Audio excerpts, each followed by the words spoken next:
Hello and welcome. Welcome to Drakenmemoria. Yay! What is Drakenmemoria, you may ask? Well, it's Dungeons and Dragons, or more specifically, a group of people playing Dungeons and Dragons. So, if this is not something you want to watch, well, there are wide varieties of alternative, which you can absolutely visit. But if you want to watch Dungeons and Dragons, well, it's a pleasure to have you with us. If you're new, welcome. If you're not new, welcome back. Don't worry, it's not going to be only Sam and Andre with us tonight. Remy is supposed to be here. He just has a little problem that he needs to take care of. And I think I've off-centered audience's camera. Hold on. It's going to be annoying for me. No, that's... Oh, I really hate that.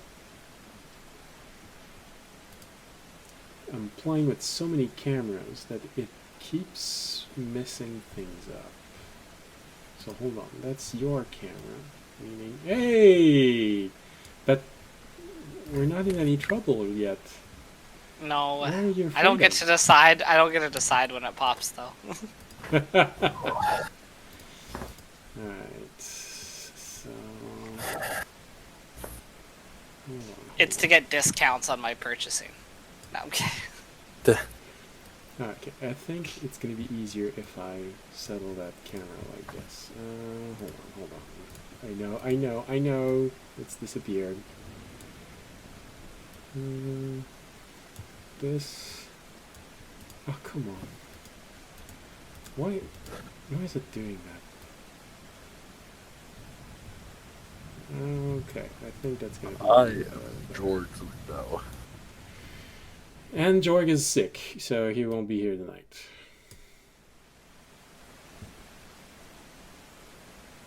And now... Oh, why is that?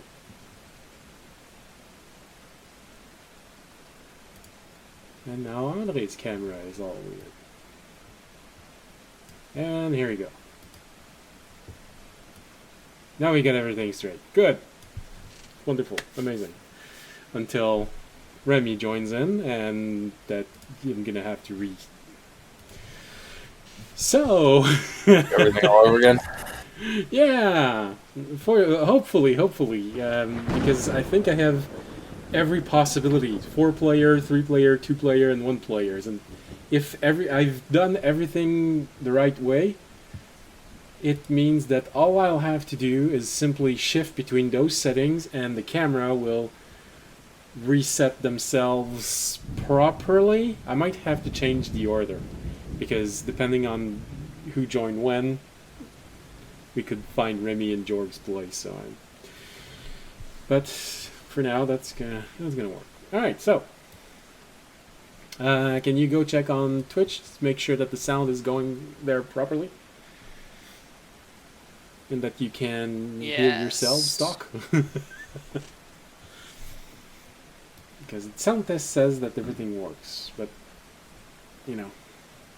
I can hear myself. Good. Yeah. And you. And you can hear the rain in the background? Oh. Yes. Okay. Yes. So, music is functioning okay for Twitch. I'll figure out how to make the music work okay for Discord eventually. Alright, so what happened last episode? I think that's where we are. Unless you want to add something.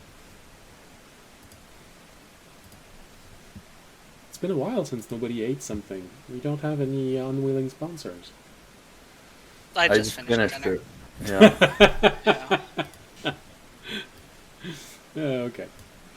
It was chicken and rice. So chicken and rice is our unwilling sponsor. With Indian sauce and potatoes. Mm-hmm. I had leftover Indian food. Did they have potatoes in Asia 1,000 years ago? I think so. I think potatoes are fairly world. I don't think I don't think they were used as much, but maybe. But I don't think there were potatoes in America. Well, America or India? No, you said it was everywhere. That's why. But yeah, my question is in Asia. Yeah. Because I'm not sure they were even in Europe. Looking 1700s. Googling it. Yeah. It's very important. Absolutely. Playing Dungeons & Dragons, it's important to know It's important to know what you would have been eating. It was first domesticated between 8,000 and 5,000 BC, so that's pretty ancient. Modern day southern Peru is where it originated. I mean, you say ancient, but like, wow. As opposed to agriculture, yes, as a plant. I feel like potatoes are pretty easy. So like. Okay, so it's the other way around. Potatoes are from America, and they were imported. Yeah, well, they were brought to Europe in the 16th century. I have no idea about Asia. Well, probably the same as tomato. It took some time to get there, but yeah. But if they're from Peru, well, most likely we had to have someone go there and get them back. So, okay, so it's the other way around. Interesting to know. And so we're going to keep going on our culinary episode. Yeah, 1600s. The same time it was brought to Europe, it was actually brought to Asia. Yeah, okay. And China immediately became a delicacy of the imperial family. Wow, that one I didn't know. Yeah, in the 1600s it was considered a delicacy during the Ming Dynasty in China. Wow. I don't think. Okay, back to D&D. All right, we're good. That's. I don't think the Irish would agree, but it's a delicacy. So, what happened last episode? I don't know. They probably would agree. It stopped being a delicacy, and they all died. Well, there's a difference between a delicacy and a necessity. I know. It started being a delicacy because of how rare it was, and they all died. Yeah. So, last episode. Yes, last episode. The party humbly celebrated their last success before going back to the garden. Once there, they properly tended to their injuries, well, mostly audience who had a triple concussion, and went back to whatever they were doing, before being rudely interrupted by our party paladin. You know, everyone was searching for something. To go on a quest to gain the favor of a dragon. Downtime was, however, interrupted as many of the research they had started were completed. Once again, they find themselves having to weigh the benefit of completing their side quests against postponing their hunt for the trophies they're looking for. Each quest will make it easier for them to accomplish their main goal at the cost of an increasing risk of failing one of them. So, with this, I was hoping Remy would have gotten here by the time we'd be here, but alright.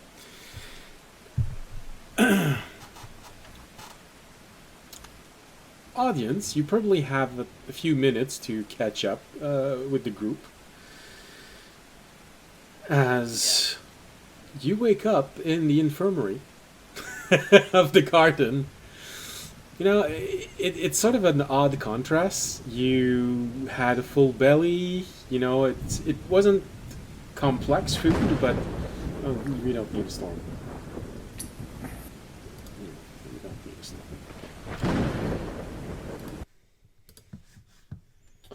And I don't need this open either. Alright. So,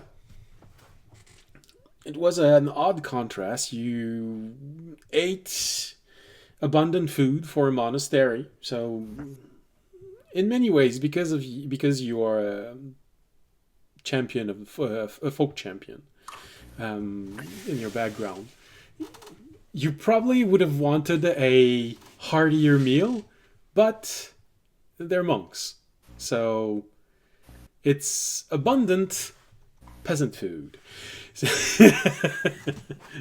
Which you're kind of used to, because that's how you got rewarded every time you succeeded something as you were reaching the Mistal Island chain. So there was probably a little bit of nostalgia while you were celebrating, and then you decided to go to bed. You had an incredible view because most of the rooms in there have a window to the outside, so you could see the entire valley in front of you. Well, valley, it's probably not the best word, but anyway, you could see the entirety of, well, let's see, north or south? South of the southern part of the island on which you were. It was beautiful. There was a forest in the background. You could look down. You saw little lights from the village at the bottom of the mountain. Fresh air. Feeling that you are under the influence of a silver dragon. That's probably one of the things that also resonate a little bit in your mind, seeing as how the green dragon's domain was an entire forest. That dragon's domain most likely include the entirety of the mountain. So in many ways, she is completely aware of what you're doing, the same way as the green dragon was completely aware of what you were doing inside of his domain. But probably because it is a good dragon, there was a great deal of comfort in this, and you fell asleep.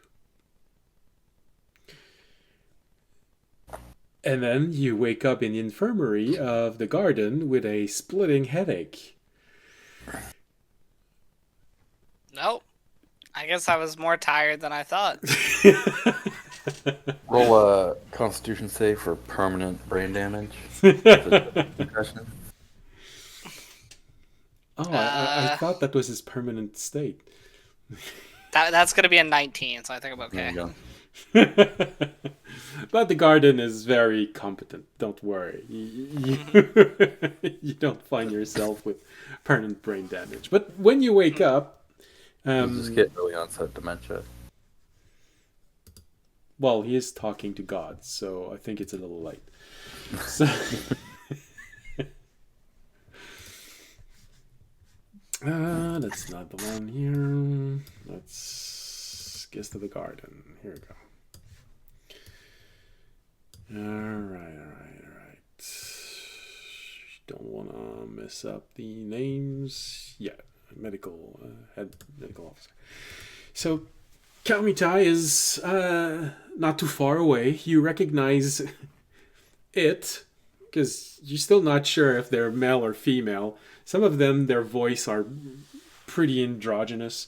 Some of them have voice that you can associate with male or female, but that is about it in terms of being able to figure out which one they are. They physically all look exactly the same especially with their robes. So, turns toward you. After a brief moment, notices the look of slight disorientation. When you start looking around, and you hear Gidges go, audience, you are awake. Yes.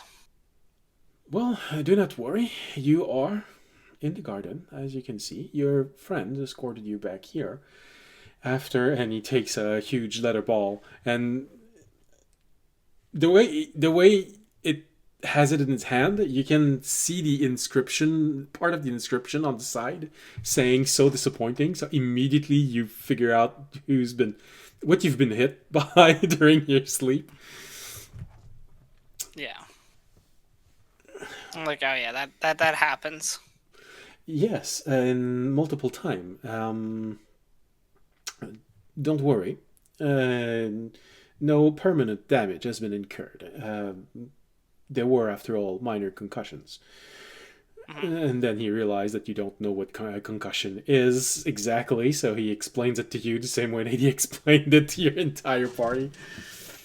You know what a brain is. It's just the concept of if your head is hit hard enough, it starts bouncing around in your head. That's a weird concept, a little bit. But he explains it to you and says, well, it was only a minor, but there were multiple ones. Fortunately, we know how to make sure that this does not have any permanent effect on you. I would suggest that if you plan on sleeping outside, you either wear a thick helmet or have something on top of you to make sure that you do not get hit again. You unfortunately all left the garden a bit too fast for us to warn you about this. We have detected these swarms of flying object in the atmosphere, but in the last few days something strange appeared. Something strange happened. And we believe it is because of the number of them in the sky. They have started to move in groups. The smaller the object, the bigger the swarm. So you can easily go from swarm to flock to pairs. So if you get hit once, be prepared. There is another one coming, most likely. All right. It is quite fascinating, however, that these magical objects have started to move in groups. Someone actually put out a quest, and it has already been taken. Someone wants to have one of those objects before it loses its magical charge. Figuring out why and how. Okay. Well, I wish them the best of luck.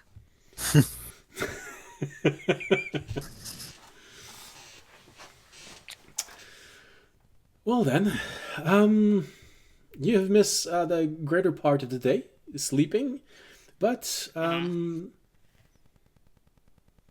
believe your friends are still inside of the garden. They were here earlier, all of them, so they didn't simply just dump you here. I hope it is of some comfort. But I've heard they have been doing their things all around the garden.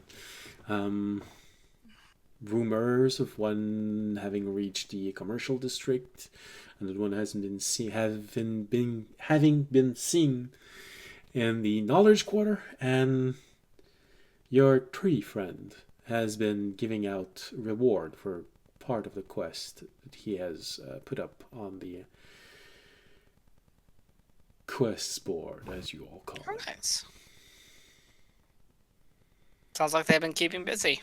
I will go meet up with them. All right then. If you feel dizzy for some reason, do not hesitate to come back. We don't anticipate any problem, but you did have three consecutive concussions. Did any of them turn in a dark sword, by the way, to be purified, or has that not been done? Do you know? No, I do not know. Okay. Cool. Just you're like, would they have done that? Nah, they probably would have waited for you to do that. Yeah. All right. Probably would have required you to be there in the first place anyway. Because it's so, it's such a paladin thing. Yeah, that's fair. All right. Well, I might do that quickly before we leave as well, but... All right. So you decide to. Well, that's interesting. There are multiple places where you could go for this. Of course, you could try and go to the commercial quarter. Someone might be interested in trying to purify it, but it's not the gnomes. I'm telling you right now, it's not the gnomes. I'm not going to the gnomes. That's what I was gonna say. You can always go there, but there's a risk that they're gonna try and disassemble it also in the process. I'm going to a high end armory or purifier for this, like a trusted source. Yeah, well, although she is usually a bit harder to find, you do know that the highest instance of priesthood inside of the garden is Theag. Yeah, we could go find Theag. I also wanted to see if I could get my other sword back. And give up on that whole thing and just turn the funds over towards the other sword. But we'll see. You know, the sword that has already partially been made, and well, I don't know how disassembled it is. Well, no, I mean, I don't know. How long do we still have left on that sword? It's like... So it was a unification of multiple abilities from multiple sword. No, it was just that one was just plus 3. That was just making the sword a +3. Oh, okay. Is that what? Was that it? Yeah, that was it. That was literally it. Oh, okay. So hold on. Oh. There he is. All right. I am just seeing your carefully organized screen layout. Yes, but I am partially prepared. All right, we upgrade this to 3 players, which means we remove that, remove that, remove that. That should be it, though, because no one else is joining. Unless Toby comes in from left field, but that'd be truly crazy. Surprise. Well, I'd love him to actually join us at one point, but... Okay, we have cameras everywhere. They're just not in the right order. Okay. So, who's that one? That one is...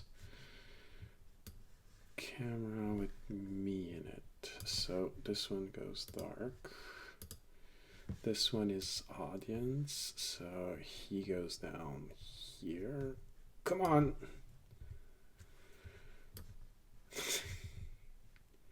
That's annoying. Okay, I think I'm just gonna have to remove him. Like, no!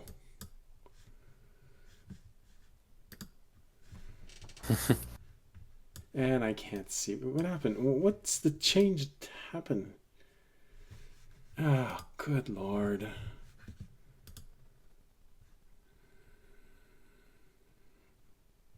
Is that it? Oh, okay. Something. We're almost there. That went back into the group. Is that it? Yeah, that went back into the group. You're just slightly off center. Who cares? If it's gonna work properly. Who's that? Come on. Stop. And why can't I see whose camera this is? Come on. Alright, hold on. Transition. Let's try and untangle that. For some reason, it's not wanting to.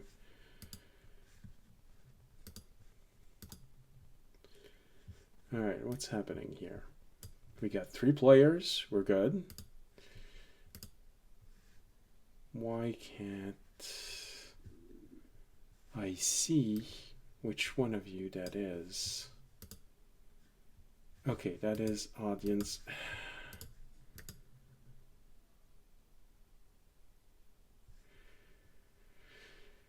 Okay, can I reinitialize this?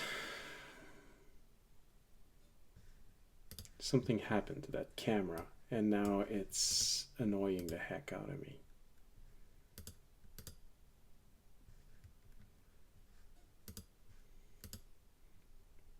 Why?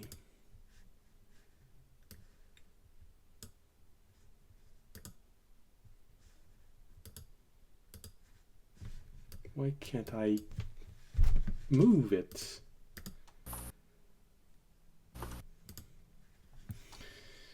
Don't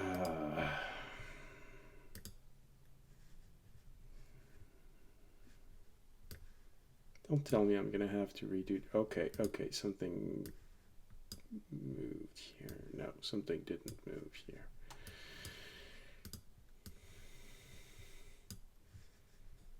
It's your fault, Remy. Okay,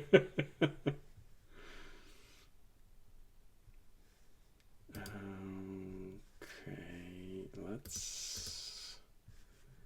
What happened if I open this and this? Can I? No, something changed.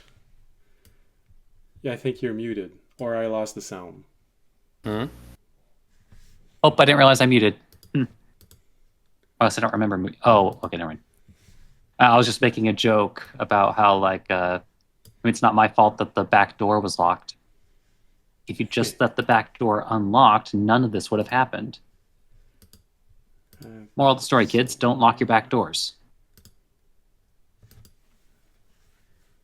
Why is it in OBS that I can't see anymore which window I am pointing at?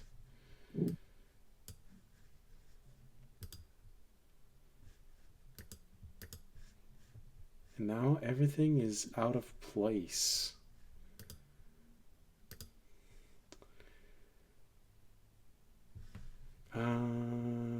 Hold on. Can I just lower you just a little bit? Yes, I can lower you a bit manually. Go. And hopefully... No, that's not it. Hopefully...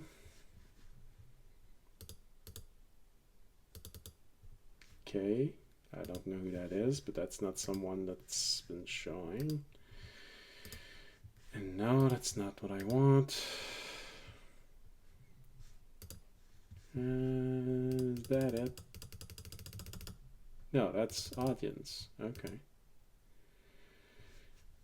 Audience still slightly off center, but we're gonna play with that because I don't know what changed.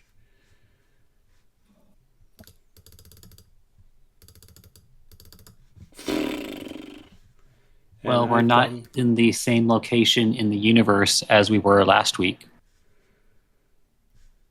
What about... Oh, come on.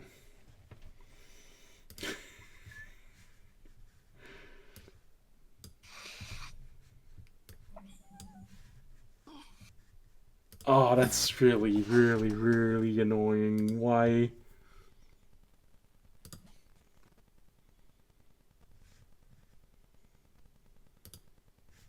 Now the entire thing has been... Alright.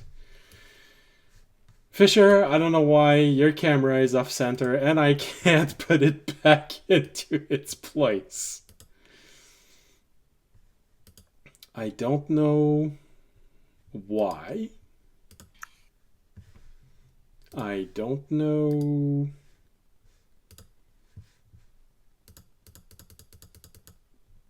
That's audience.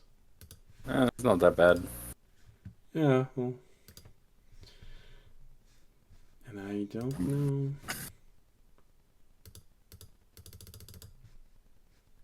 Is it because...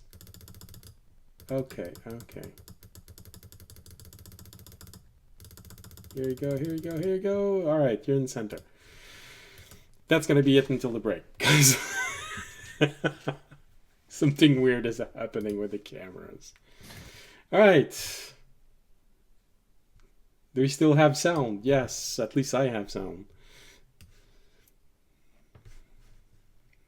Do we still have sound on Discord? Yes. Throw our hands up, playing our song. Alright. I don't know why. I'm gonna have to go through all the settings manually, probably during the break, and figure out which one has been changed compared to other groups that I've made.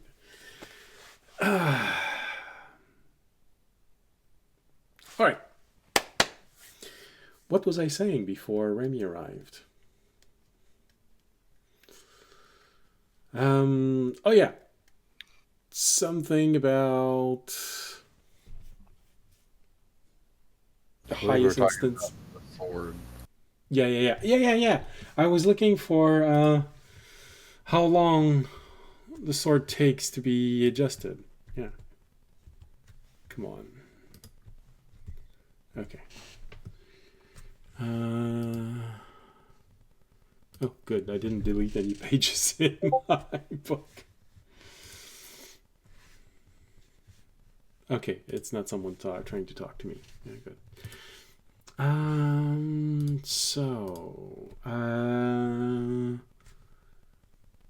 Weapons.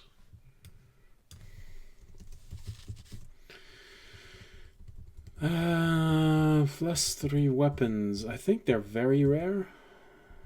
Yes.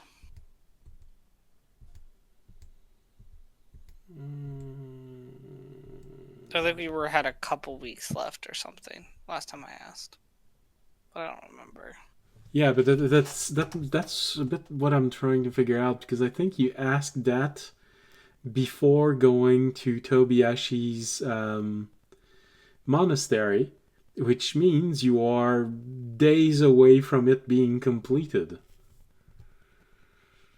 That'd be pretty exciting. And then I could start working on my other sword. Like, always gotta have a sword in the works. Mm-hmm. That's how it works. Always have a sword. Maybe we would be more than happy to work on your sword between adventures. Well, more often than that, but you know, you gotta start somewhere. Come on. US. Weapons, here you go. Very rare.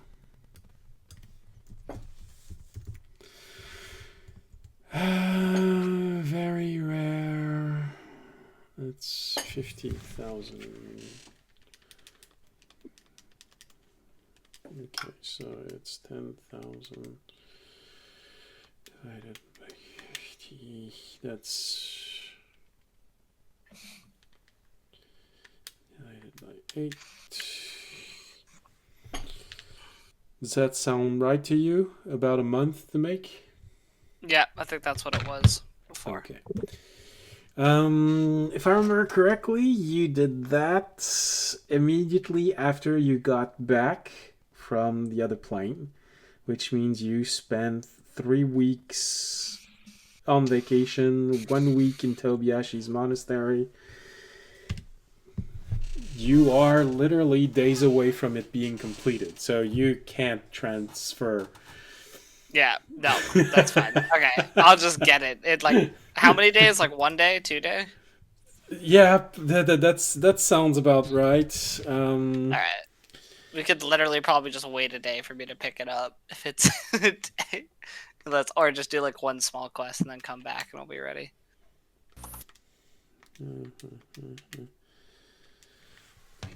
Yeah.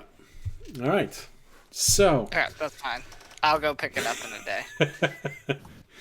You arrive at the smith trying to create it. And said, I was wondering if you could maybe change something of my order, and you just see the stare that this dwarf gives you. Okay.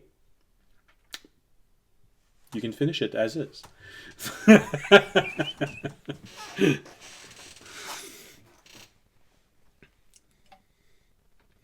For some reason, you have the impression that the next few strikes that you heard from the blacksmith, he probably pictured you on the piece of metal that he was striking.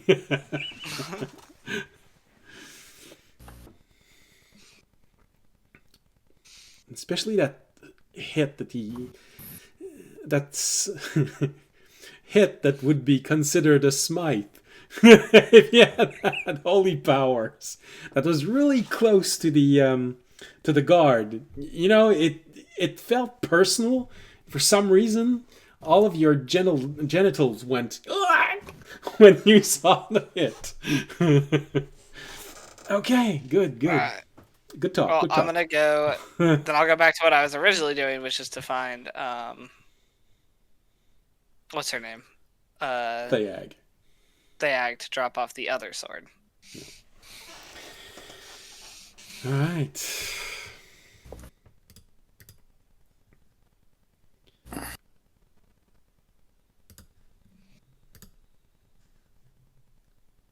Okay. Yeah, I don't see it. Okay. So yeah. Probably takes you just a little while to find her. But as always, and there's that element of mysticism that always follows her everywhere, where you ask around, you start looking for her just a little bit, and for some reason you easily find her after a few moments of asking around, as if she could simply hear on the wind someone asking about her. What's up, Thayag? Well, I'm not sure. I have heard the rumors that someone may be looking for me for some reason.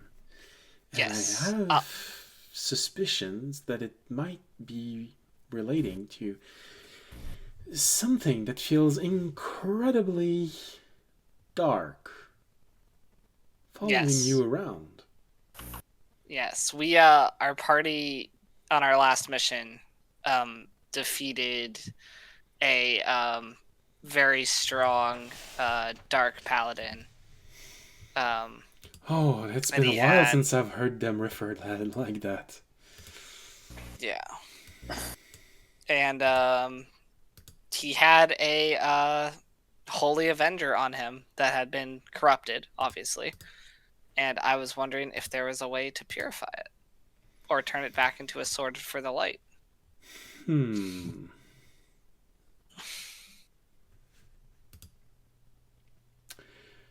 Well, of course there is a way. The question is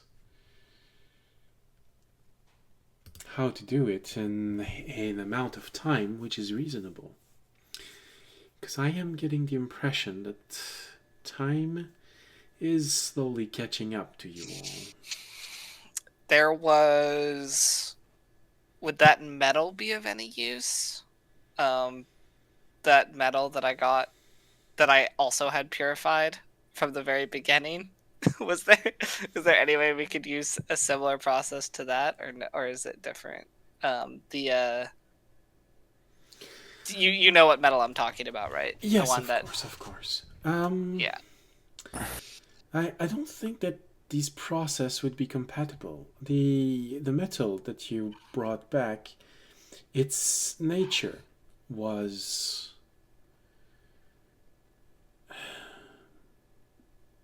warped. The nature of the object, of the metal itself, that being the result of craftsmanships very far, far above what your world is able to manage, which is why we were ready to help you purify it.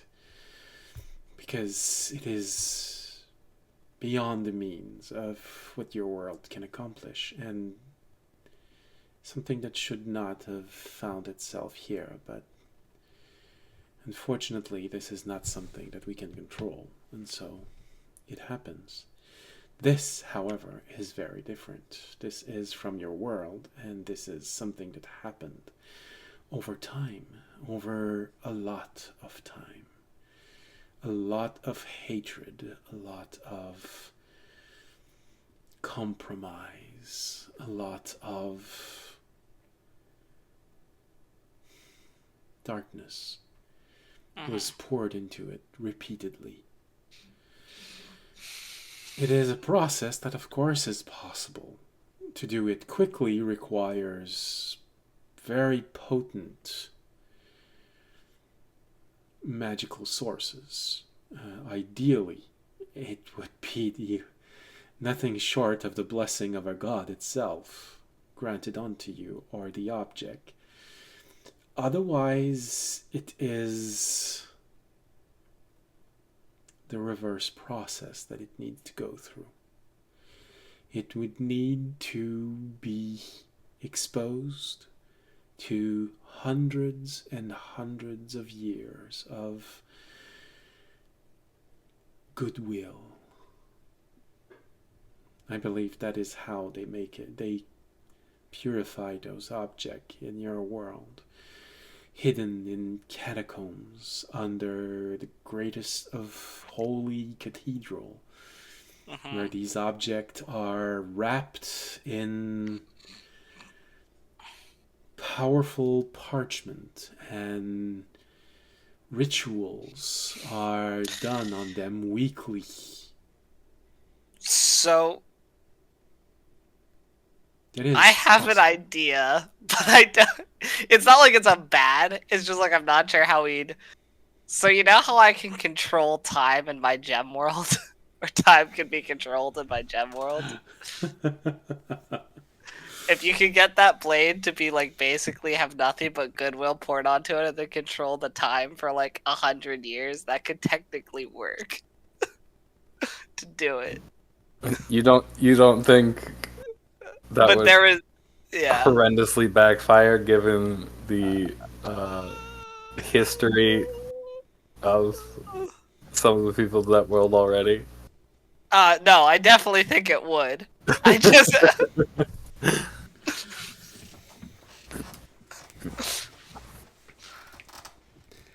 Well, it But- is certainly a creative idea, and I, as a dungeon master, would react to it because I like it, and I like the possibilities and how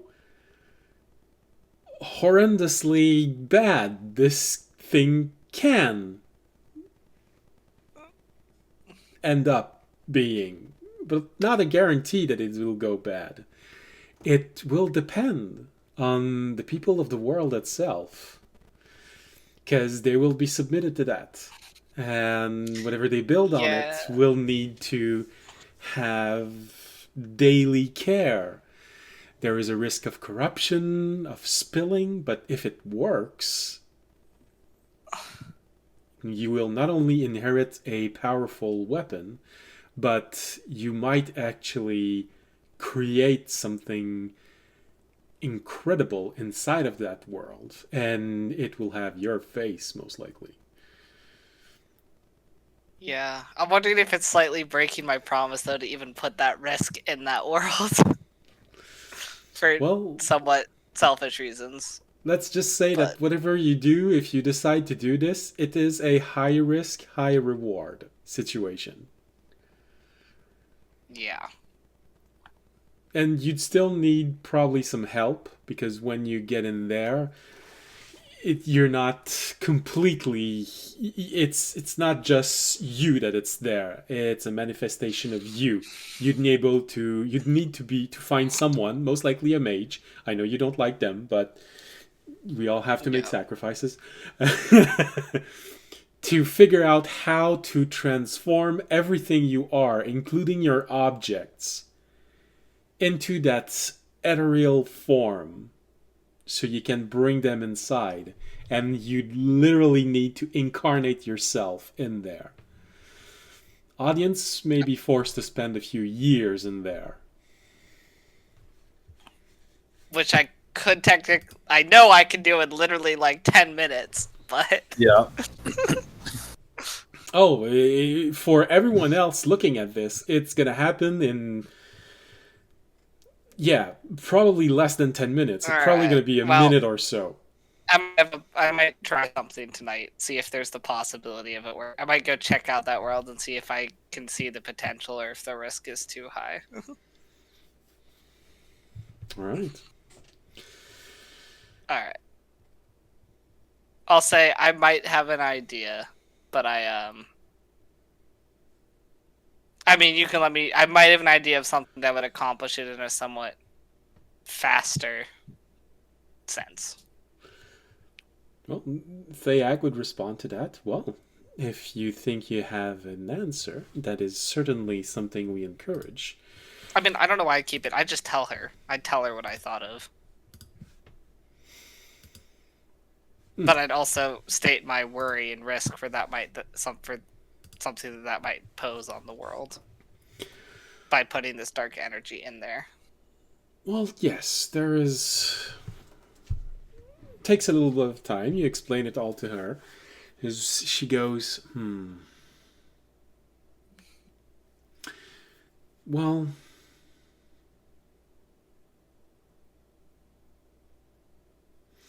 that is a very creative way of using this. That I have to give you. Would it work? Well, it depends on how confident are you about the people there. Because whatever happens, I remind you that you will essentially be creating a shrine with a cursed object on it, and telling everyone, or at least influencing them, to believe that if they pour enough goodwill on it, it will eventually become a holy object. Now, because of your position, people might believe that a god told them to do this, and so some people will. But how confident are you about their heart? Yeah, I would have to go probably feel out the people, maybe do some... I wouldn't just do it. I'd go and I'd have to find some people or like an area that I trusted would actually do this and not get I'd have to like get to know some of the people a little bit personally. Or at least watch them, observe them for a bit. Well, from what I understand of this gem, there would be another alternative, although that one would most likely eat at your strength of will. It is my understanding that Tobiashi, following his desire to create good, stayed in there for years, decades even, influencing people to try and always do good. You know what this could mean. You could create that temple, put that sword there, and remain with them until the sword is fully healed. Which means you could spend hundreds of years guiding them. Yes. Audience is like, oh boy. But it is the safest of all ways to do this. It would give me a... Audience would come back very different than what he would. You would not gain any level, and your abilities would not change, but you would have hundreds of years of memory of people being born, living, dying, praying.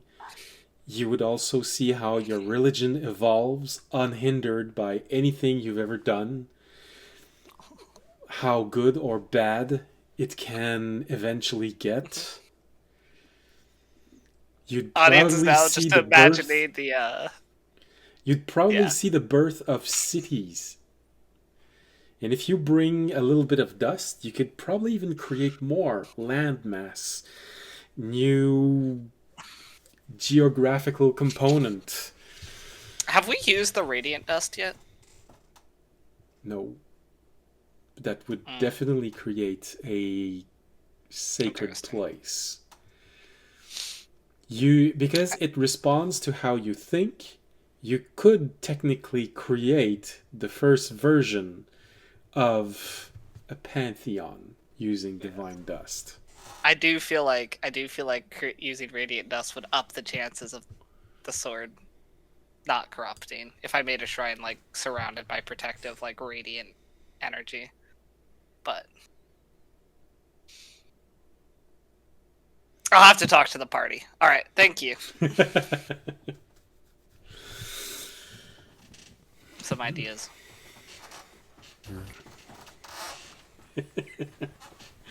Okay. I did not anticipate you through wanting to use that. That is very interesting. There would probably still be an element of time involved. I'd rather not give you an object as powerful as that at level 12. Yeah, that's fine. I'm about to get my other sword anyway. So just to let you know, there will most likely be going to get an object to make this possible for the mage to make sure that you completely move in there, which would create that element of, oh, you can't do it right now. Fair enough. Fair enough.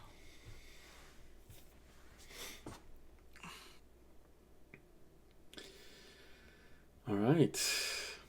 Well, yeah, fair enough. All right, I mean, it's fine. We're gonna go meet a mage anyway, right? So they can tell me about that.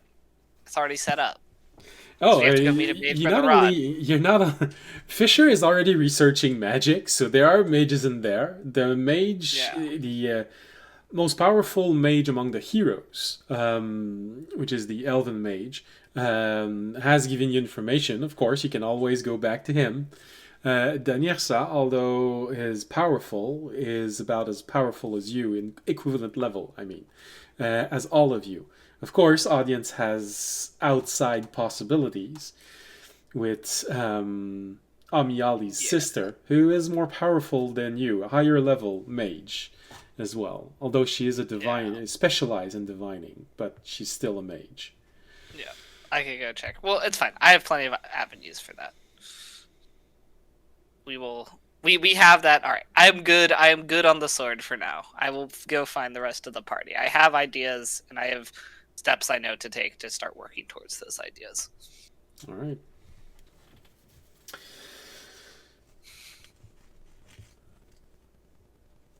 All right. So we go back to everyone else.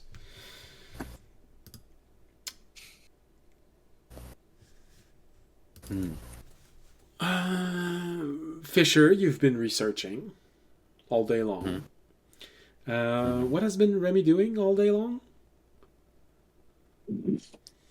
Well, I think Remy tried selling the some stuff yesterday. So maybe this would have been at a different time than from audience, but I think Remy would at least check up to if any progress had been made on the research into that strange gem they collected a while back. The green gem? Yeah. They said they were doing like research into it, or they were rather still doing research into it the last time we checked in on it. But that was also a while ago.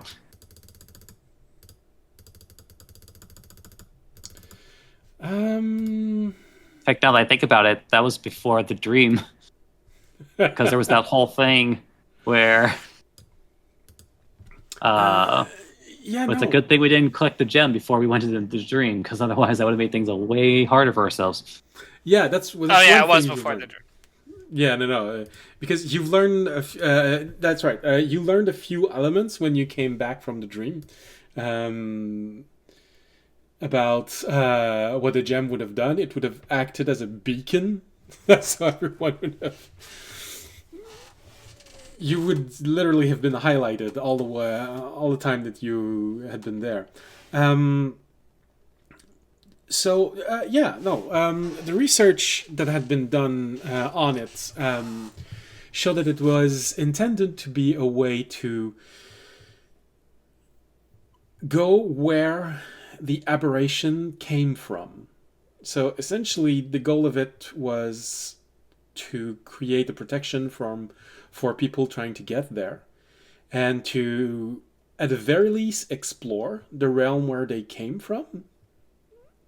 So for the War of Aberration, it lasted decades upon decades. But also possibly a way to make sure that it might not happen again. So by sending troops or sending mages to the other side, making sure that whatever happened, if it's a door, if it's something like this, can be sealed, and the world would never have to worry about this again, because that is something that has always remained with any mage, and probably Fisher, you'd be the one most attuned to that, seeing as how you devoted part of your life now to studying magic. No one knows why the War of Aberration ended. It simply ended at one point. The door closed and they did not reopen. It used to be on a cycle of 7 years. So 7 years of expansion for them, 7 years of stability, and 7 years of not receiving any reinforcement. So slowly they deflated. They were beaten off a variety of islands. But the moment that they started to expand again, because the enemy hadn't pushed far enough, well, your world hadn't pushed far enough, slowly they just were taking more every time the cycle restarted. And then one day the cycle did not restart. No one knows why. No one knows what happened. Is it something that happened in your world, in their world? It just stopped. So anyone that knows enough about the War of Aberration is always left with the little fear at the back of their mind. This could happen again. It could restart, and who knows if they've been preparing. Maybe on their side, it's obvious it's going to restart again in 100 years, so they may have been preparing for 1,500 years right now. So when it opens again, they may be so far beyond anything your world has ever studied that it's not going to be possible to push them back. Or maybe it's completely random also on their side. They don't know if it would happen again or not. Maybe they completely forgot. No one knows. There's literally no answer to that question. That gem was meant... So I'm going back to Remy. That gem was meant to answer those questions, to try and breach from our side to their side and explore that. And the gem was meant to protect the party that would be going there initially. But the amount of energy and the fact that it is attuned to the other side, if used on our side, it makes whomever is under the influence of the gem protected from aberration, but also light up like a Christmas tree for aberrations.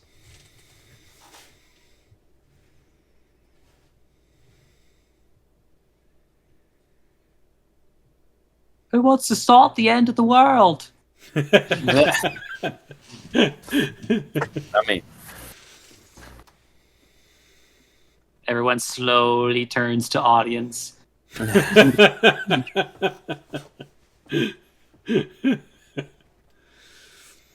So this is as far as the research has gone.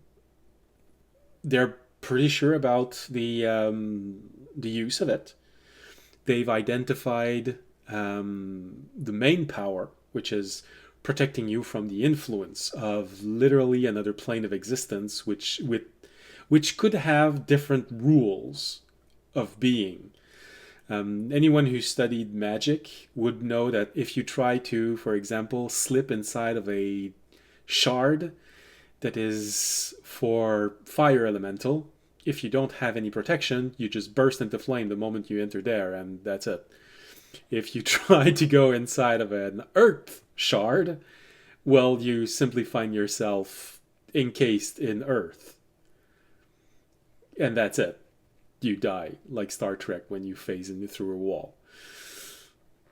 So without protection, plane travel is very dangerous. And one of the reasons why so many druids are feared. Because when they reach high level enough, they can actually travel to elemental planes. But this would be a different level completely. It's a plane that you know nothing about. With your knowledge of how plane works, it could be similar to the abyss. If you stay long enough in there, you'll go insane. It could be the same thing in their world, because it works on the rules of aberrations, not yours. So the main power of the gem is to protect you while you are in there. But there might still be minor powers of the gem that hasn't been discovered.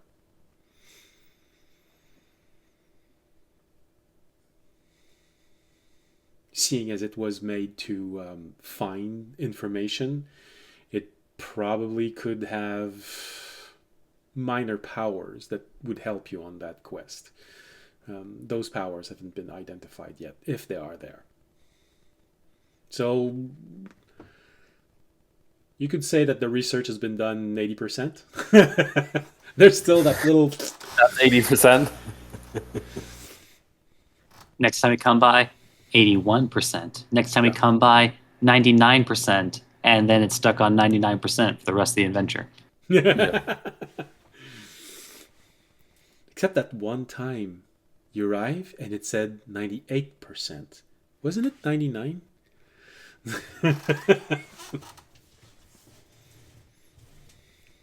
And then when it gets to 100, it crashes on the loading screen, and you have to start the download all over again. Yep. No, you think that's what happened because it's just written 00. So, oh no, it went back to 0, but no, it's actually 100. It's like here, the first time that the price for gas went above $1, there were some billboard which didn't go to 3 numbers. So suddenly the gas cost 0.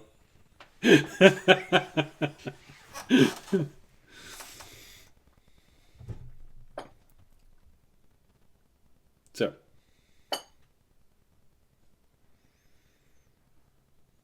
research has been done mostly. You know the use of the gem, you know its most prominent abilities. There might be a few gadgets inside of the gem to help you along with the quest that it was meant to help with. But those little gadgets haven't completely been found.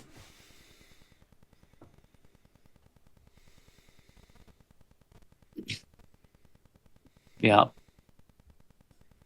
So I think maybe one of the other things that Raimi would be looking to do, well, actually 2 things. First thing, Raimi would try to possibly purchase or gain access to a book on pastries. I'm assuming you said histories because there was a gap in what you said, and I heard pastries. I heard pastries. I did in fact say pastries. Okay. Yeah, that's what I was going to say. Okay. Never mind then. It's more important. Okay. So are you? I mean, no, like while that research is still being done on that, world-changing gem, it's like Raimi needs to figure out all the different pastries that he doesn't know about. Okay, that's All right. probably fairly easy I to should do. probably underline intention here because it's kind of out of left field. It's like, but one of the sides of the cube describes something Okay. that is flaky, bitter, and yet also warm. So either it is some kind of pastry or some kind of bread. Either way, Okay. Raimi has to learn about it because he can't really predict all the different kinds of baked goods that would describe this be described in this way without being able to at least narrow down the list a bit. Yeah, and especially with everything that can go in there, it might be a clue about the texture. It could be about a clue about ingredients. It could be a clue about. Yeah, yeah. Oh no. Oh no. Some water fell on my sheet of paper. Oh no. Oh, it's ruined forever. Yep. Well, it's forever in the sense of audience's gem. So actually, just one round.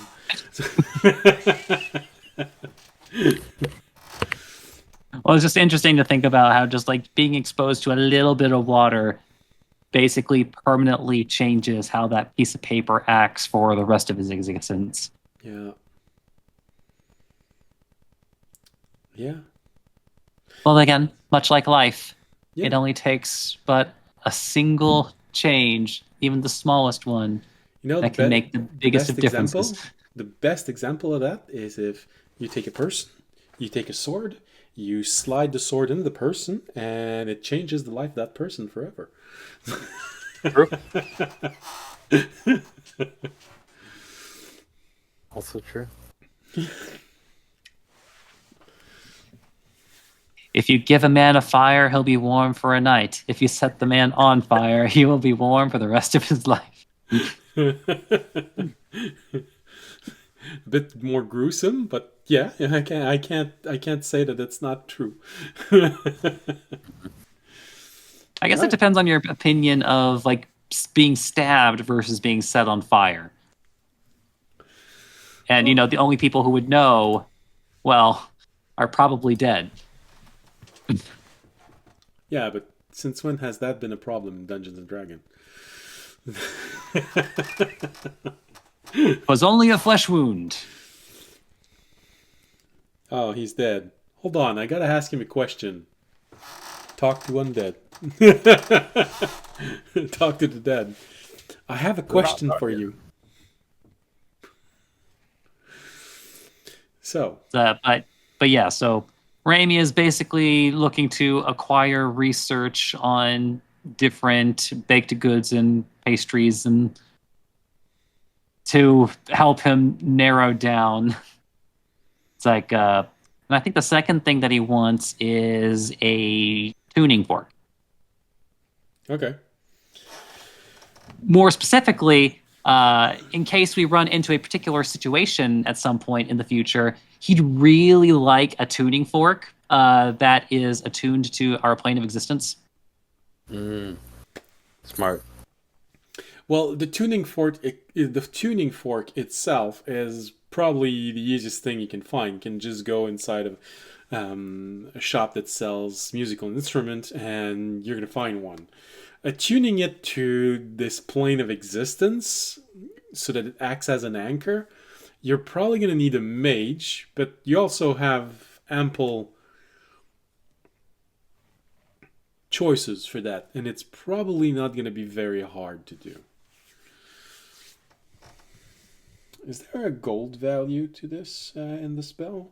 I believe there is actually, which is why Alright, you so can't it's simply replace it with a spell casting focus.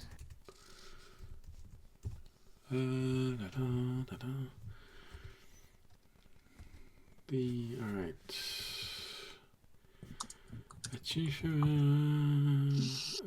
A forked metal rod were attuned to a particular plane. Okay, it has to be worth 250 gold.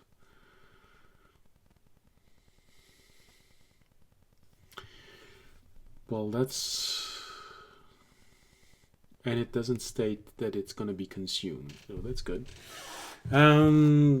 It's one of those one-time purchase things. Yeah. A mage would most likely be able to to attune it properly in 5 days. Okay. In which case, yeah. One for future use, and he'll actually buy a second, just regular tuning fork. Mostly because I know I'm going to have to test some things in the future, and it'd be nice to have the materials on me. Oh, I thought you were going to say that you're going to have to give the second one to Fisher, because damn when he sings. Hey. Well, that's when Raimi does a ding into his armor. And he puts it on his forehead. That's how you force him to do a hard restart.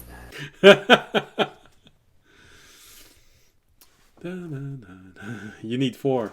All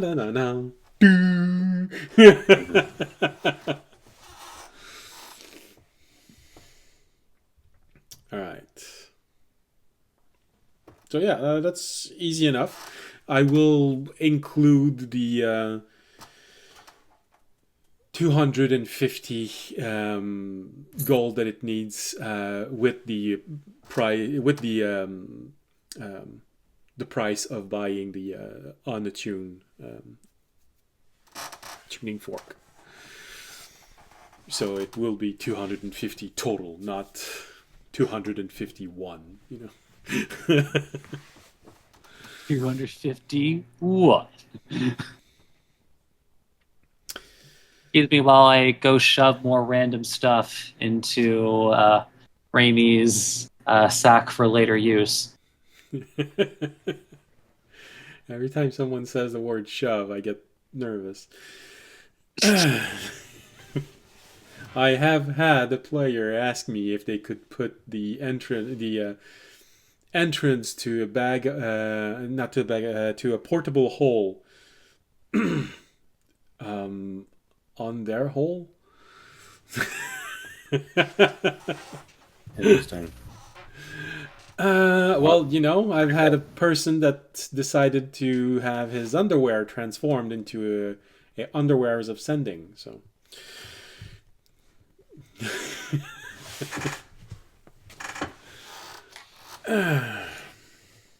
You're allowed to say no as a DM, right? But he was so convincing. Nah. I really want someone to look at me in a store when I say, no, I can't do that.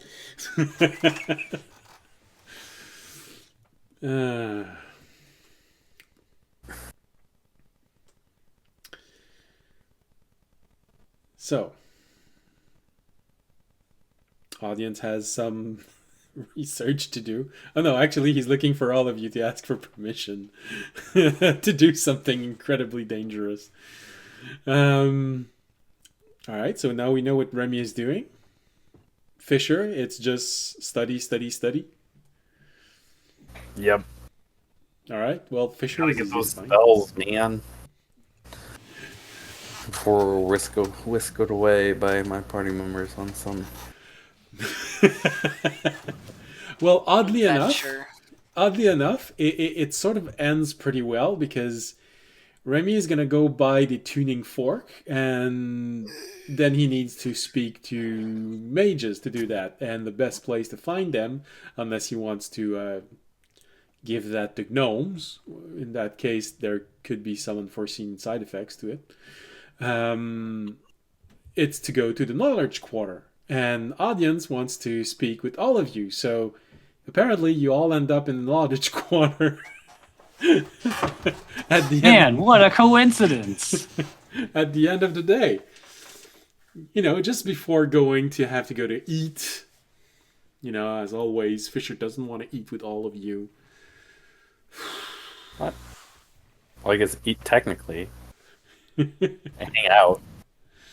No, it's like you said. He doesn't want to eat with us. He refuses. He's just a moody teenager. Well, technically, a toddler, but... I'm going to go grab my food and go sit in front of my computer and watch YouTube instead. Are you trying to shame our viewers?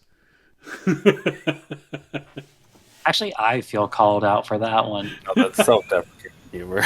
That was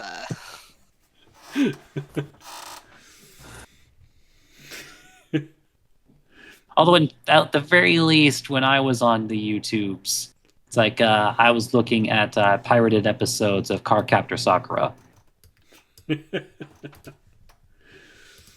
Specifically. Okay. That's understandable. All right. So, it takes a little while. The day is slowly coming to an end. Apparently, Jorg, being the only one who doesn't need to find a mage and is more interested in watching Ognek trying to create little magical balls that you can just smash and they do healing magic, is the only one that actually doesn't need to end his day with you. Imagine that. Everything fits. He'd rather watch grass grow. It's so beautiful, he says, just look. Looking at it crawl up. It just grew 1/36 of an inches. That's amazing.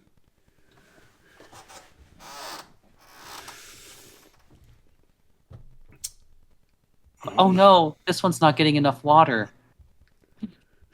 Here you go, buddy. 2 drops of water. 1/36 of an inch is probably amazing to Jorg. He's never seen it before in his life. Sorry. Wow. Man, that one's a sick one. It's not even here. It can't be. He can't defend himself. Remind me again who has a girlfriend and who doesn't. Ooh, got him. I was talking about it in game. That's just because he has a free. Why you gotta put this out of game, man? Well, it's the same thing in game. Wait, Jorg has a girlfriend in game? I don't know. He is. Those are all the plot hooks the DM was talking about. They're just letters from his girlfriend. I actually don't know because he sort of reminded me that he completely forgot to elaborate on his personal story. So who knows? Maybe he has one. We don't know. Man's married with like 4 kids. Yeah, We got exactly. He actually has 3 separate wives in 3 different island chains. Yeah, he's running away from alimony right now. Unfortunately, one of his ex-wives is a divination wizard. Ah, dang. That's rough. Yeah. It'd be like that sometimes, though. Yeah, but I feel like a druid would be a double treason, Wizard, diviner, come on. He met her when she was a teenager. Then she became a wizard. Don't make it weird. Yeah, she really fell off the right path. Just... All right, so with all of this, we don't know why. Meanwhile, audience enters the knowledge quarter with a smile. Well, Remy enters the quarter with a smile because he saw audience, so audience is smiling, which means it's a good reason for him to smile. And then Fisher has a nervous smile because he sees audience and Remy smiling as they arrive. Like, should I? No? He's got like 10 minutes left, and he's like, no. God damn it. Go away. Refuse to look up. Totally ignoring them. Warden, keep them away from me, I'm please. busy. Call a sentinel. Well, that would be interesting. You've never seen one of them fight. So, I wonder what level the wardens and sentinel of the garden are. Huh. Well, actually, the real trick is that in reality, the Sentinel are actually 5 of the constructs brought together. We need Sentinel power now. Well, we know pretty much every Sentinel at the Garden, and this is off 3 different instances, is at least level 20, if not over level 20. Because our party just beat a level 20. We know that we would not beat Core right now, or probably even come that close to being able to beat Core. We saw Core have a tough fight with a Sentinel, like win, but have a tough fight with one of the Sentinels of the Garden. In deeming so, the level Sentinels are either level 20 or slightly above level 20. Or that's just the sentinels. I'm out to check that out. Or the Sentinels are just simply have a defense that was specifically strong against Core. Or that. And then you have to think about Illithane. Yeah, well... No, I don't. Yeah, I know. Yeah, I guess technically we don't have to. Can't make me. None of our goals in this campaign is to be the strongest, so, Yeah. we don't. We're not on our Dragon Ball Z arcs. Or antagonize the garden in any way. Yeah. Wait a minute. You mean to tell me that Raimi's dream of being stronger than everybody is never going to happen? Sorry, bud. Was this your character's motivation? If that was I his didn't dream, he realize. needed to start pumping some iron a while ago. Yeah. But like 7 strength is a good start. Like For like a 10-year-old. Audience, I'm pretty sure had 7th strength when he came out of the womb. Well, look, out of Raimi's your gonna egg. flex his big muscles. They're gonna make a great U shape. Weird that it's an upright U, but fuck you guys. It's gonna find a belt of giant strength and show all of you. That's cheating. That's doping. Doesn't count. Yeah. It's not natural. We don't respect non-natural. No, I'm kidding. Oh, damn, Fisher. He just said he doesn't respect you. I'm made of 100% natural materials. Fully recyclable and compostable. Yeah. Okay, so I feel like this is degenerating in some ways. I don't know why. All right, well, we'll come back to the topic at hand. Fine. So we were play meeting D&D. up. So we were meeting up. Yeah. All right, what's up, guys? I'm not done yet. Oh, you're not in yet? You shut up, I'm not done. It's like, wait. Okay. All right, now you're in. What's up, guys?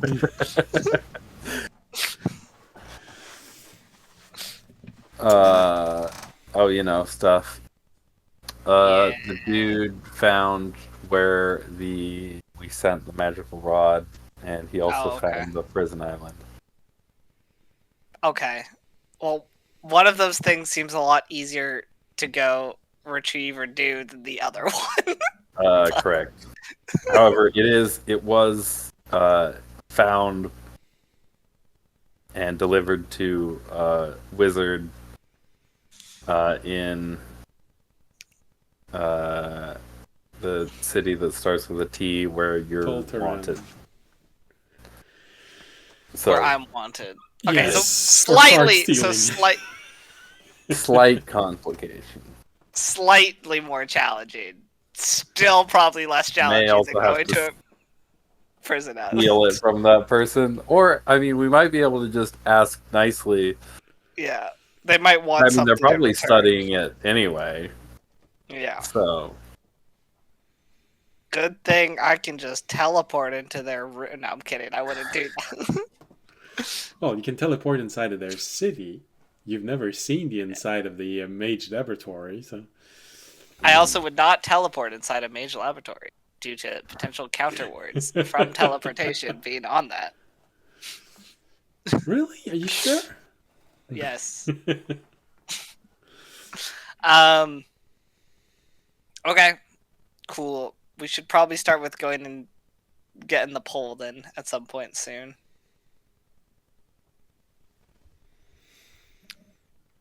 But I had an idea to do with the sword that we might be able to use to purify it, but it's going to be a little bit complicated and there's some risk. So I don't know. I don't think I can do it right now either. But yeah, I had an idea for it.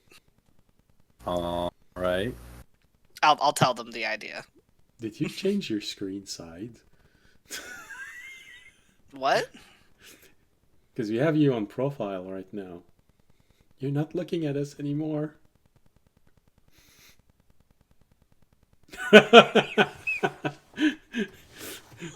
We felt ignored. You didn't like the profile view? It's just, you know. I thought it was very artistic. Well, yeah. I prefer a glamour shot. Alright. So I'll tell them my idea I had for the Okay. That's certainly an idea. yeah. I'm thinking that either I'd have to stay in there with them to make sure it worked, or to minimize damage if it didn't work, or spend at least some time making sure that I pick a place where I actually trust the people to do it. But the issue is because it could take a few hundred years, I could only trust the initial people and then hope that they raise the other people correctly.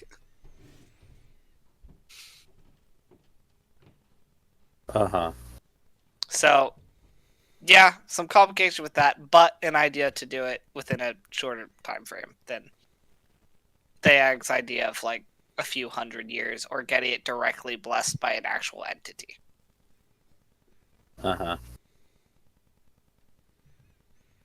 Remy, you'd know that your husband would certainly not agree with that plan. He has a deep connection with everyone that's living in there.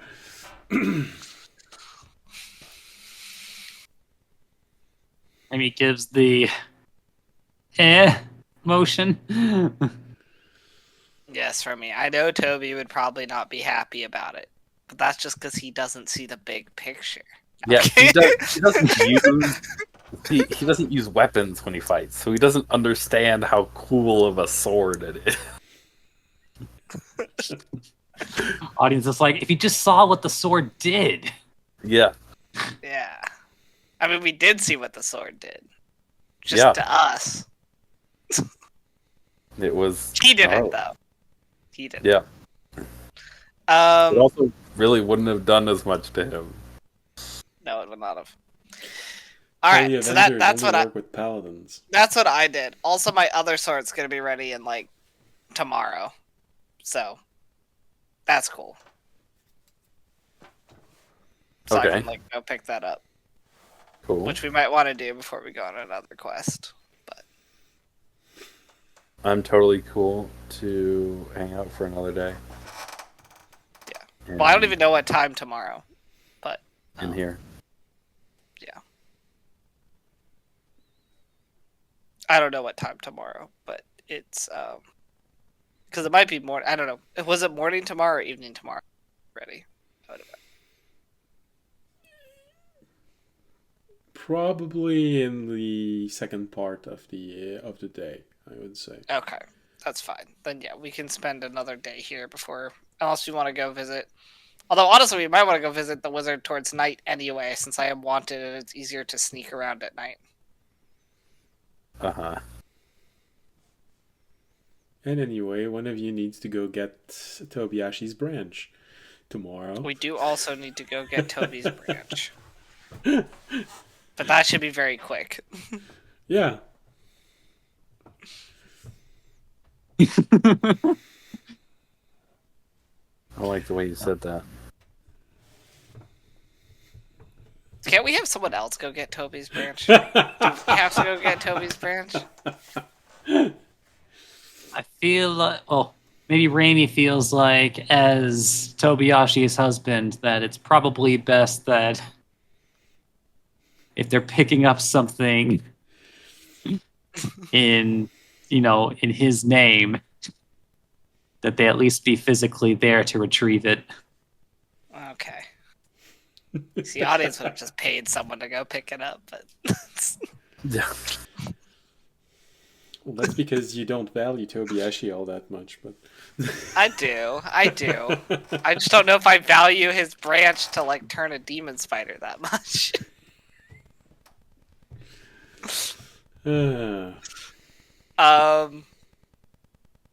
Alright, cool. We'll plan to maybe leave tomorrow evening, depending on how getting the branch goes. Or doesn't go. Okay. One of the two. All right.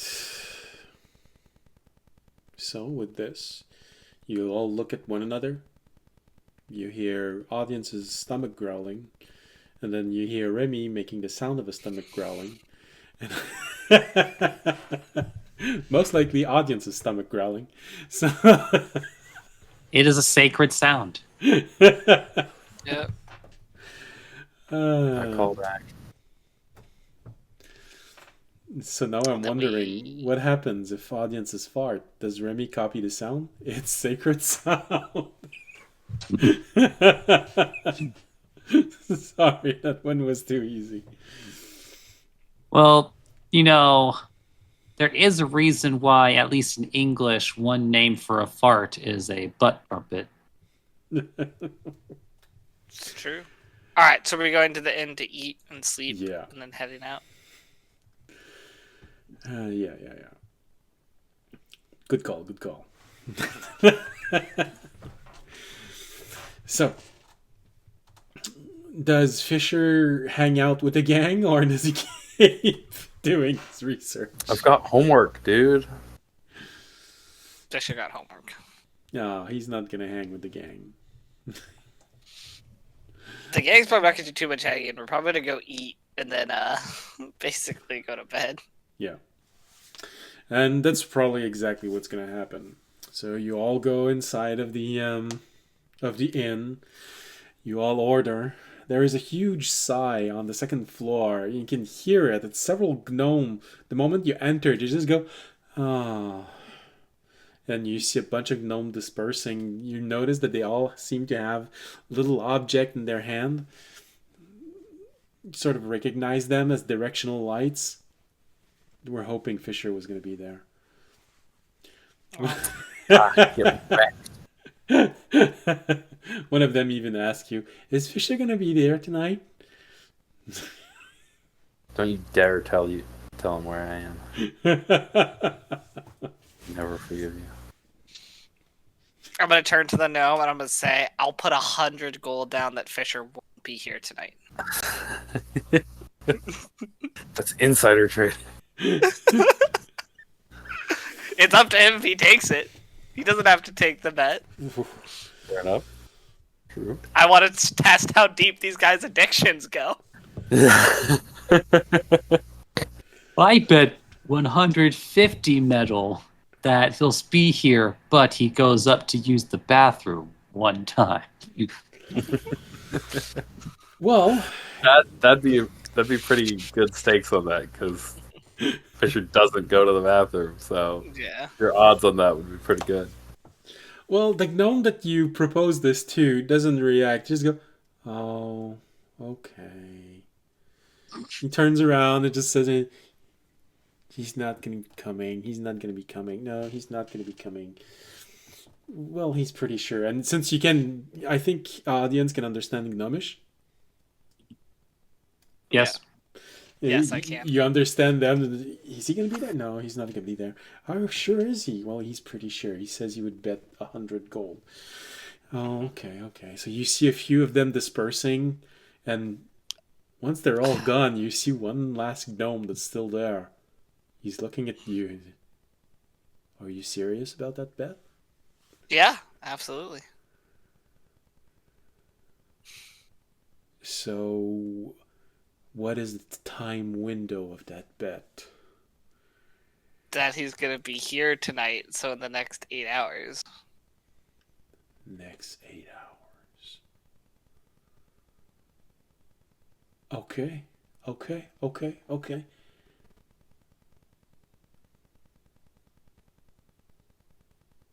And where can I find Of you? his own free willing choice. God damn it. He goes away. Good catch. That was a close one. Audience looked at him and was like, "What?"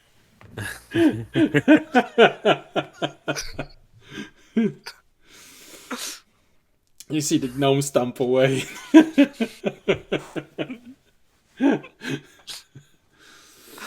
Mostly just said that so that Fisher. I might still win the bet, but I don't need Fisher trying to be teleported all night by gnomes while he tries to do homework. Find him the next morning. He's like covered in blood. I had a hell of a night. The library is in ruins.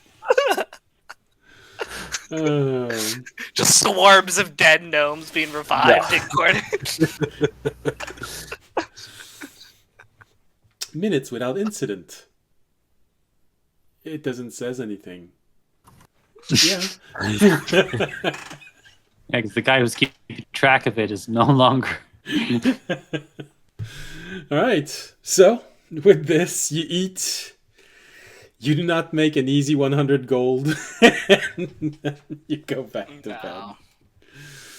All right. I think we're going to go to the break because I have someone to banish inside in the chat room. And I'm going to try and figure out why can't I adjust anything with the windows. All right. Let's go with a little bit of music. The rain is always nice.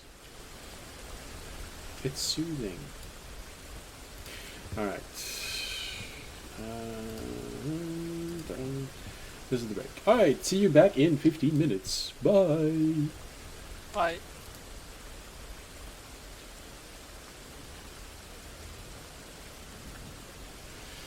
Hello and welcome back. Welcome back to Drakenmemoria. So, oh yeah, we don't need a storm anymore. Not the storm, the rain. All right. So, we ended with everyone going to sleep. Even Fisher?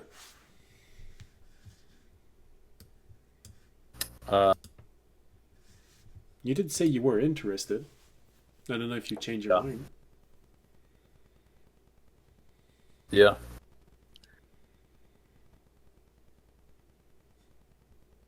All right, well done. After eating dinner next to your homework, and then at one point starting to feel the fatigue coming back because it is considered a strenuous activity to study spells. So just like any good student, you tried and crammed all night, but you couldn't because eventually you started going.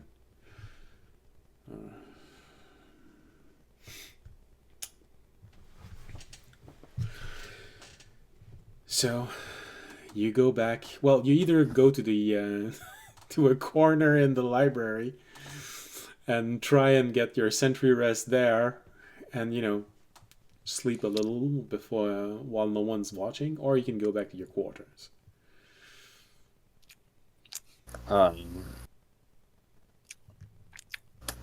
If I'm going to be sleeping, I'd go back to my quarters. All right.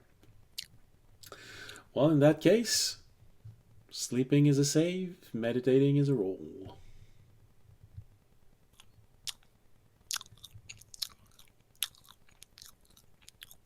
That's a loud sound.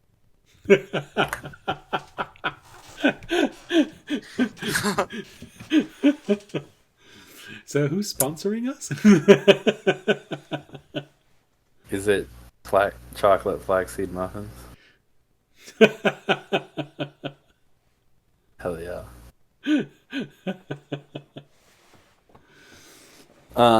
That is a 16. Okay, I was afraid you were going to say 5. No. Well, you have been trying to sleep for a little while, and as I said, every time you try, if you fail, the DC goes down 1 point.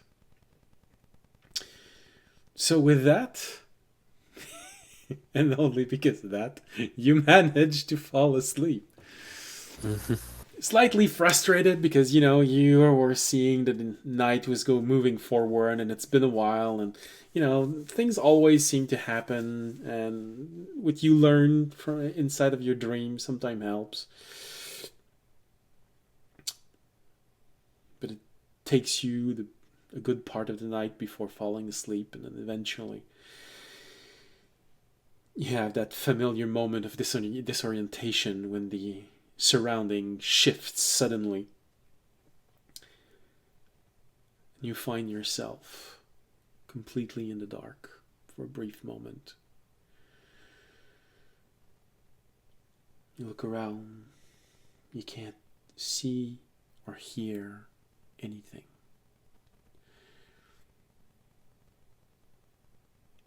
Then you start seeing once again little stars appearing, moving forward, slowly making their way somewhere. You realize that they're all trying to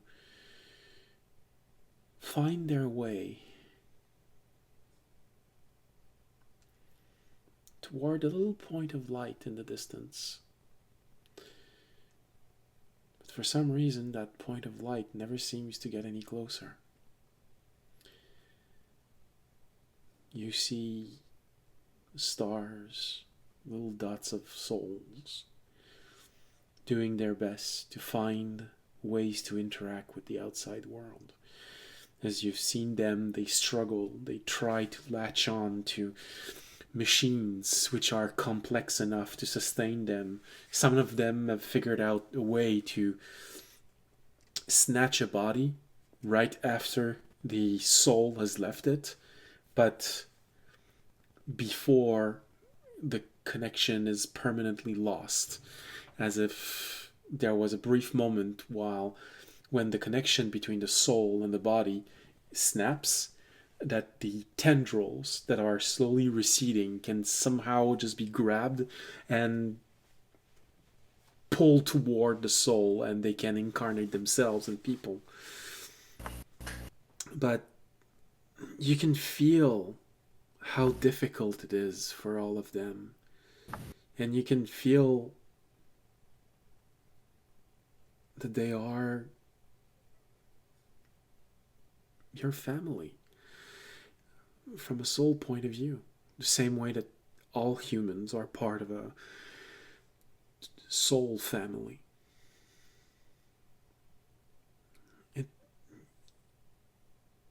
The words of the dragon, the green dragon, also resonate inside of your mind.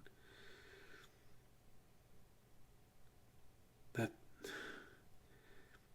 the souls of your kin have to do so much to be able to reincarnate themselves.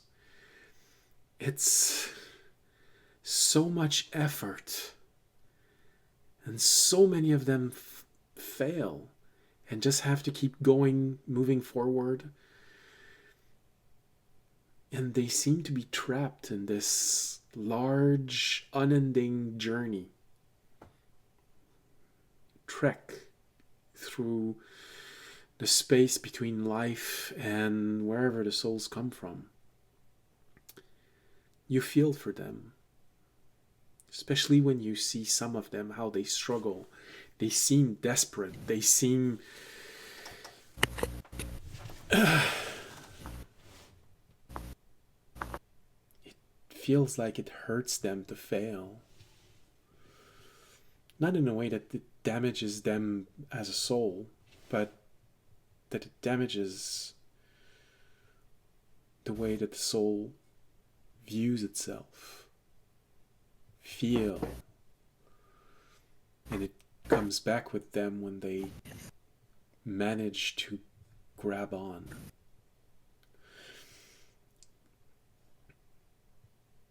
Then you look in the distance and you see another stream of soul. But you see a difference with them. Every so often you see one of those souls being taken by a large light and simply placed inside of a body.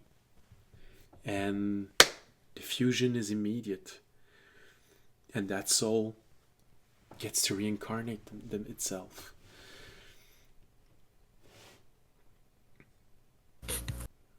What do you do with that when you see it? It's far away, but distance seems to be working different inside of there. What does this being look like? From your point of view, it just looks like a large being of light. In a way, its arm feels like wings for a brief moment, but it's simply because it doesn't have a strong shape. The simple fact that it opens its arms like this and then grabs the soul and just gently place it inside of the body.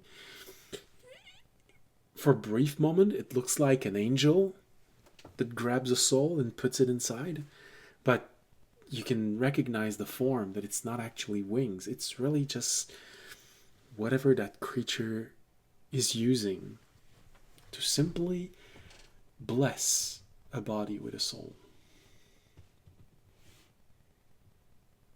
And these are the... This is a different stream of souls. Okay, these aren't the construct souls. No. Okay.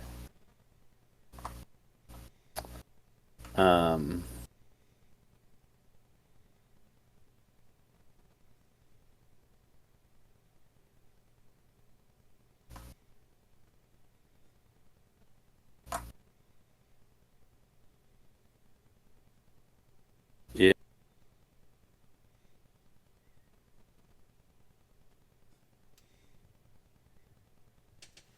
Does that being give off do I get the same kind of vibe from the light in the distance that I get from that kind of being, from that being that's...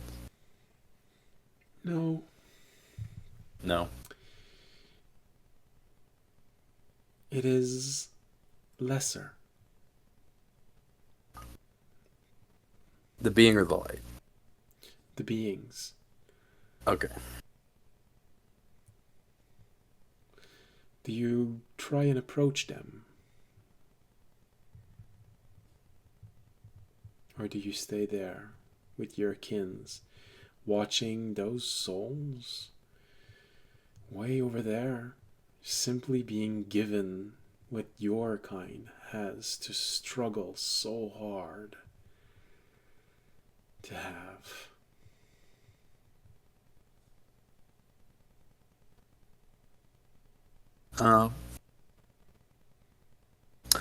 I don't think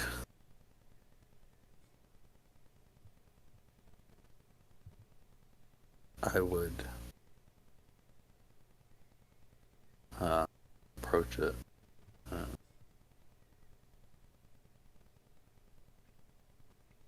You just stay there and watch it do its business? I think if anything, I turn back towards the rest of my kind and see if I can help them in any way. Okay. You turn back to your own kind. That memory of that being helping them. Those soul over there.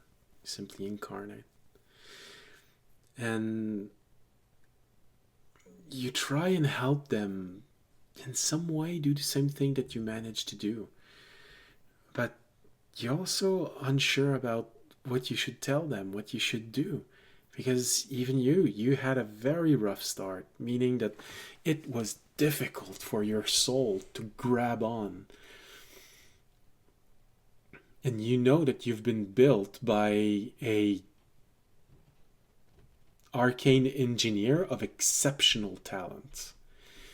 And even that was barely what was needed to get the result that you got. And yeah, you've managed to go further than most of the sentient construct that you've encountered. Meaning that the way that your soul has managed to grab on to your body probably means that it has been able to better integrate itself than the average. Then you think about this for a moment. What does that say about Civ? Whose power is so much greater than yours.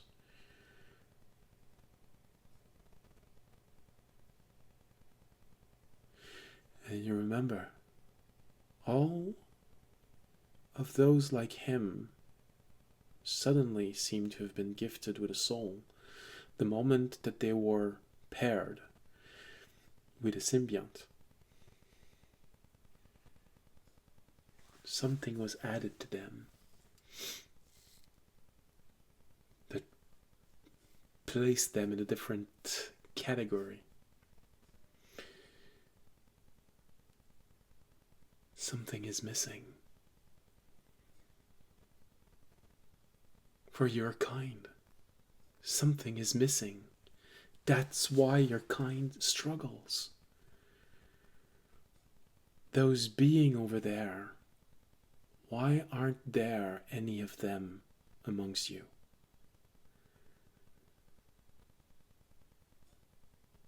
Why do you have to do it all on your own? That moment of realization pulls your attention toward the light. And this is when you see the light struggling, trying to become more.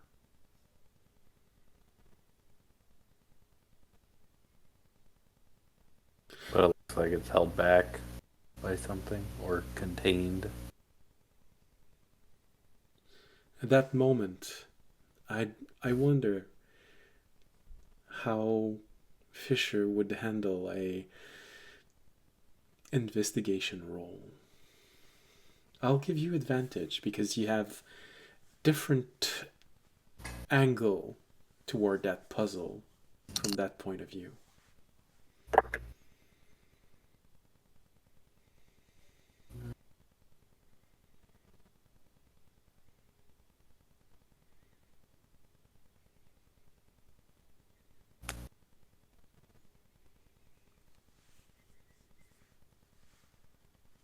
You haven't used a coin if you want.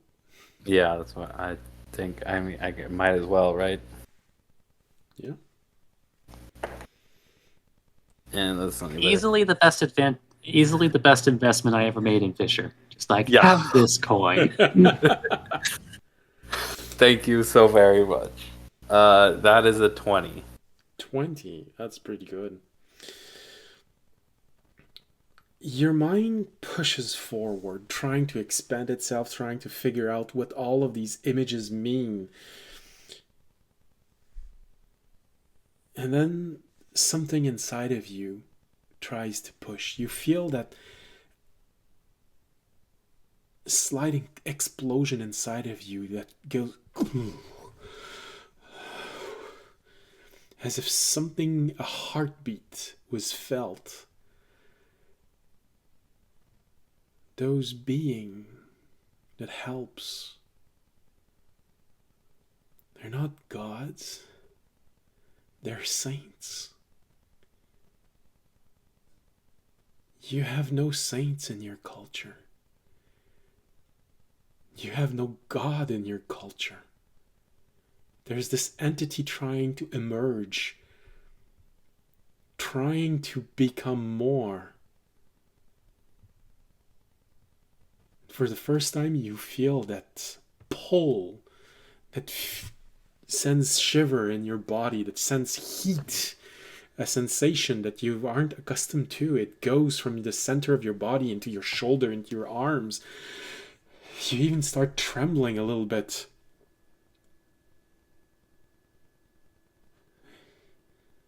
That's why you have to struggle.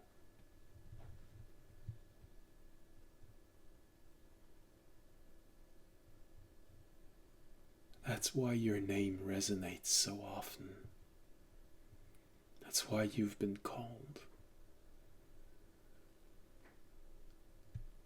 Those of you who are exceptional. For a brief moment you think about Civ. What he's been trying to do all this time. Why he's been avoiding the mage. Why he wants to go back there, but not as a captor, but as a liberator. That's what he's meant to do. But his light is fading. Yours isn't. If he fails, you, Fisher, are meant to bring your species into their next step in their evolution. You're the next one in line.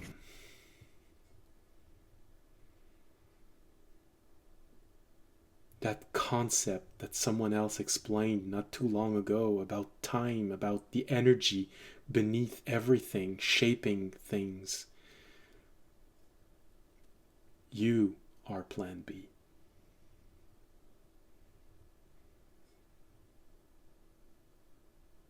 I think Fisher has a little moment of panic.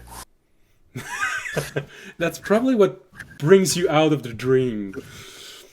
When you have that, oh shit. Where he's like, oh shit, I gotta go get Civ.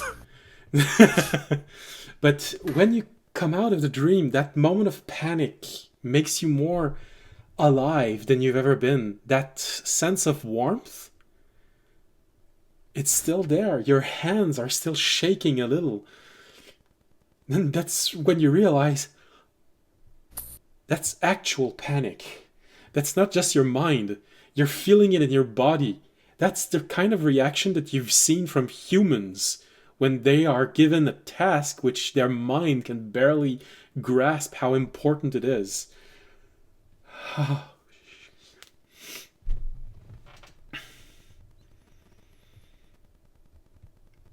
Civ is not on a path to succeed.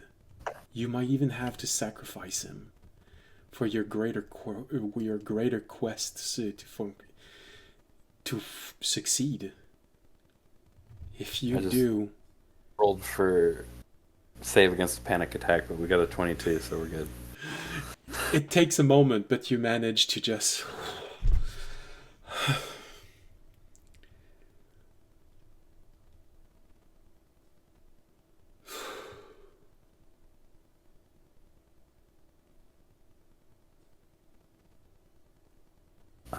yeah. And then I think Fisher's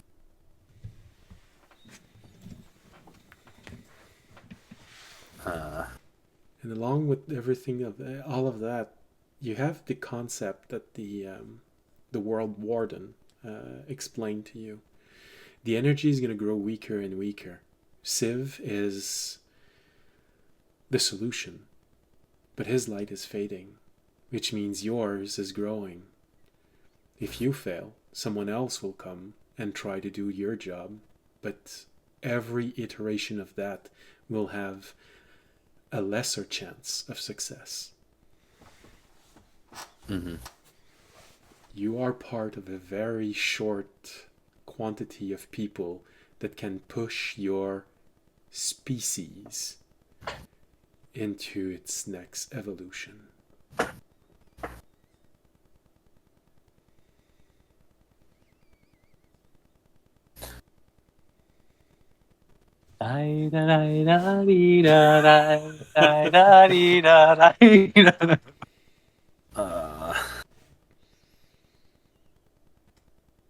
Yeah. Fisher is like, man, I really gotta save Civ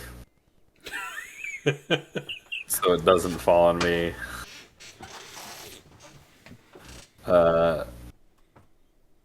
You know, because if he can't do it, the fuck am I supposed to do? And then he's like, you know what? We're gonna push that down the line a bit and just focus on That's a problem for future tomorrow. Fisher. All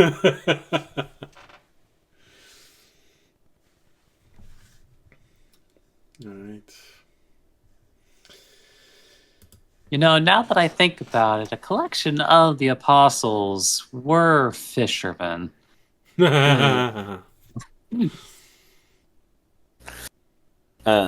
Although we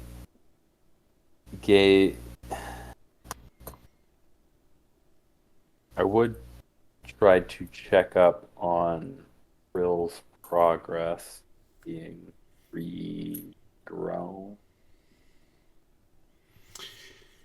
Okay. Would I have to go to... That was happening under the mountain, right? In the mine? Or was that happening in the garden? You actually don't know. You've all given your suggestion, but you went back on a quest immediately and then you forgot about it. Okay. Yeah, then I would go try and check in progress. All right. And I wonder who's been saying that particular line since forever.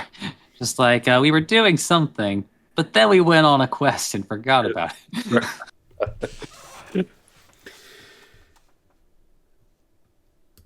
All right. Audience. You don't have to roll to fall asleep. So, so it happens naturally for you. Roll a save against insomnia. Well, it depends. There's how stressed is the audience right now? Maybe you do have insomnia. You're muted.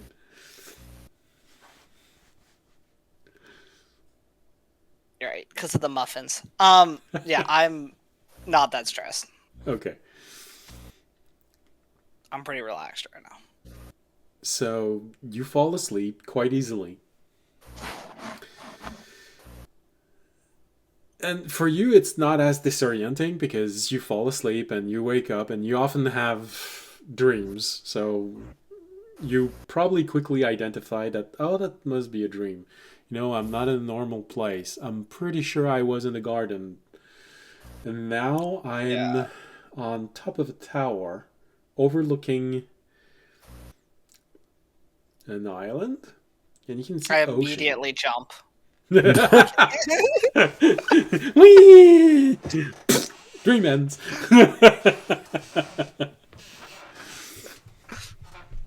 So, did you actually jump? No. Okay. That would be pretty funny.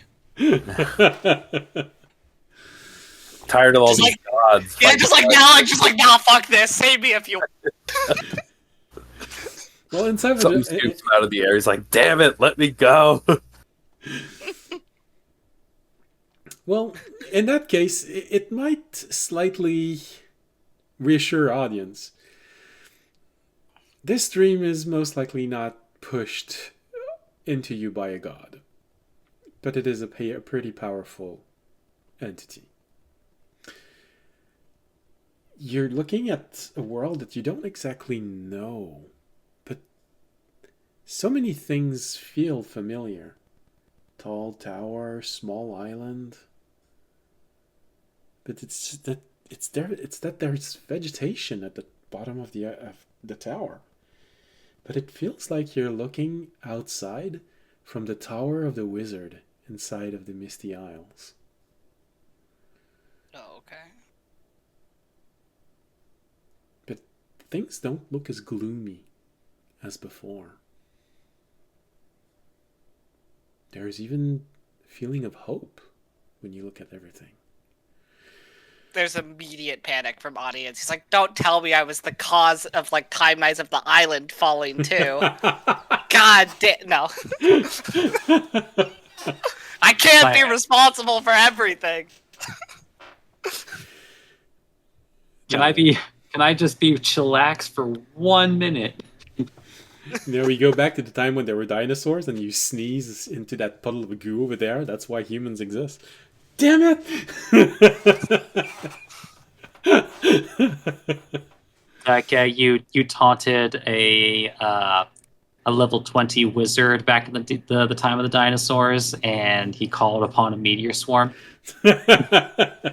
Just Dang. one big one. Damn it. So it kind of feels like there's hope everywhere you're looking. Bit of vegetation. The ocean seems nicer. You can even see the railroad. And even those, they don't feel like they push people toward their doom. It's unsettling because it's so different from when you saw, but also it's a nice difference. But that is when someone walks from behind you and right up next to you. And there's a brief surprise, but then you recognize Henshaw, the patron of Sachet. And one of the angel or saint of Anskatrav, the god of the sun that has helped you so far a lot. But it's just Henshaw that's there. Two thoughts flash through audience heads. One, excited to see him. Cool that he's here. Second thought, really hope Sachet didn't die, and this is time of like me getting the shit beat out of me.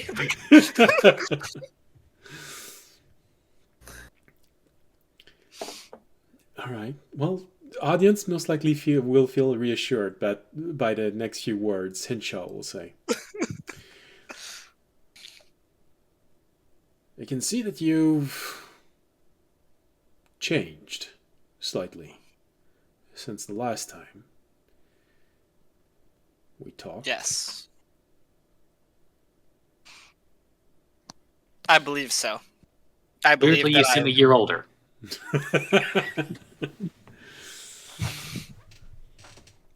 Yes, I've I wouldn't say been awakened is a good term, but I've started growing up somewhere in there. Started to see the world more for, not just through the eyes that I had as a child, but more through my own eyes and experience of what I've lived. That's a good way to put it. Well, I can also see that you understand the need for sacrifice.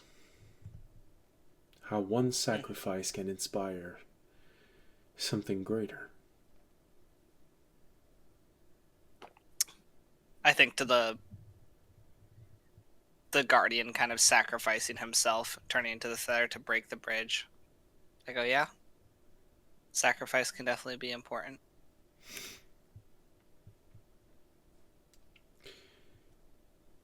You've made a promise that you can't keep. Which you one? also- I've made a lot of promises. No, I'm kidding. Let him finish. Let him finish. It's not because you can't keep it. It's because you mustn't keep it. See this land in front of you? Yes, How it could be? I see it. You can change that. Make the land that is this one. But not you. Then who? This land needs someone that can't be broken. Unfortunately, the person that was the best choice will most likely not survive his quest. So it would fall on the person which would become, if he had succeeded, his greatest advisor. The person whose mind may not be impossible to break, but whose will can withstand so much more than so many people. Do you remember how the mist affects people? Yeah, makes them not really corrupts them, but slowly like makes them, more paranoid, think bad thoughts. A very light corruption, I would say. Do you remember how the people of that island chain acts in general? Yes. As if over time the mist has managed to do its work. Yes. Can you remember one person that it just seems the mist never succeeded? Sachet.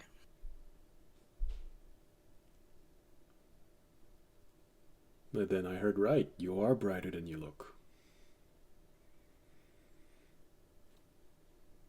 I mean, if you want to talk about someone who was always positive, didn't let it, even after, I believe, having faced a very traumatizing death. On more than one occasion. Was. She would have been a lieutenant for the entity known as Sev. She would have always have been there to help him understand the people. But he's not going to be there if things keep unfolding like this. Which means someone else will need to convince her of what she can be. She can't ever leave the Misty Isles. That's not why she's there. I know you promised her that she would, but if she does, then there's no hope for the Misty Isles. People in there will always remain like this. If she stays, if you can convince her of the good she can bring, she can be the first step for them to become better.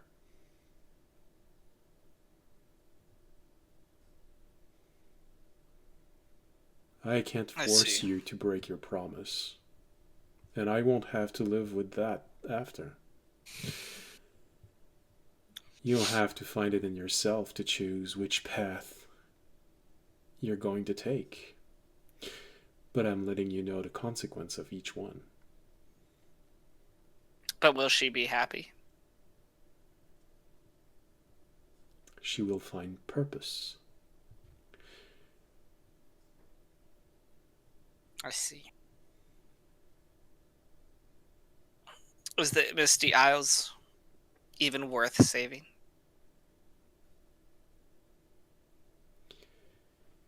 Some inside of the Isles can't be saved. Some can.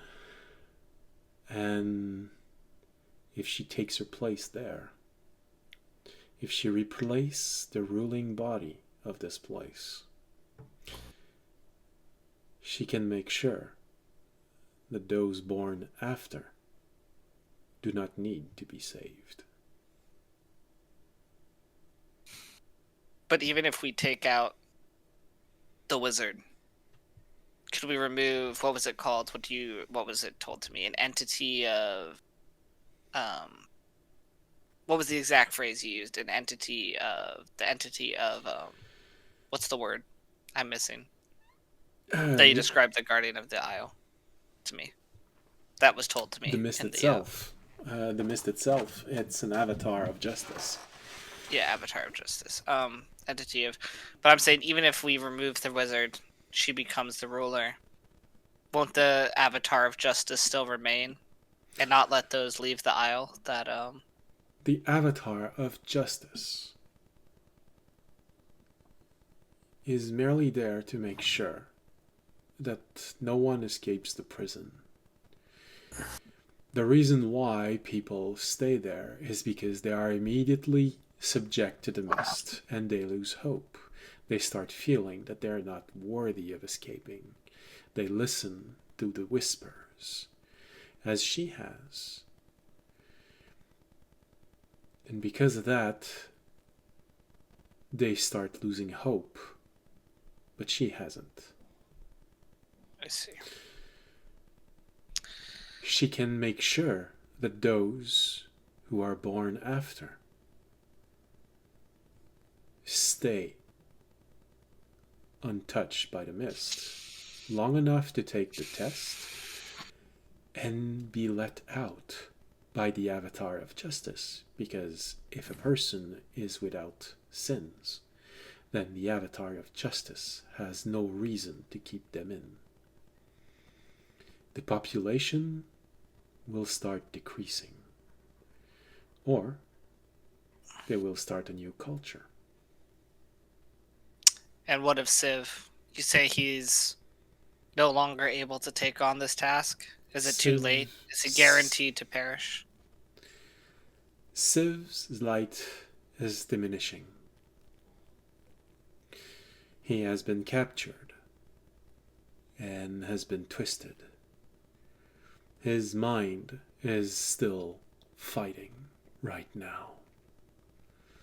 But he is forced to watch the atrocities that the wizard is forcing on his body.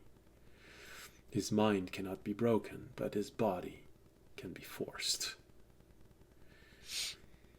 I know we were able to save Krill. Is there still no way we can save him?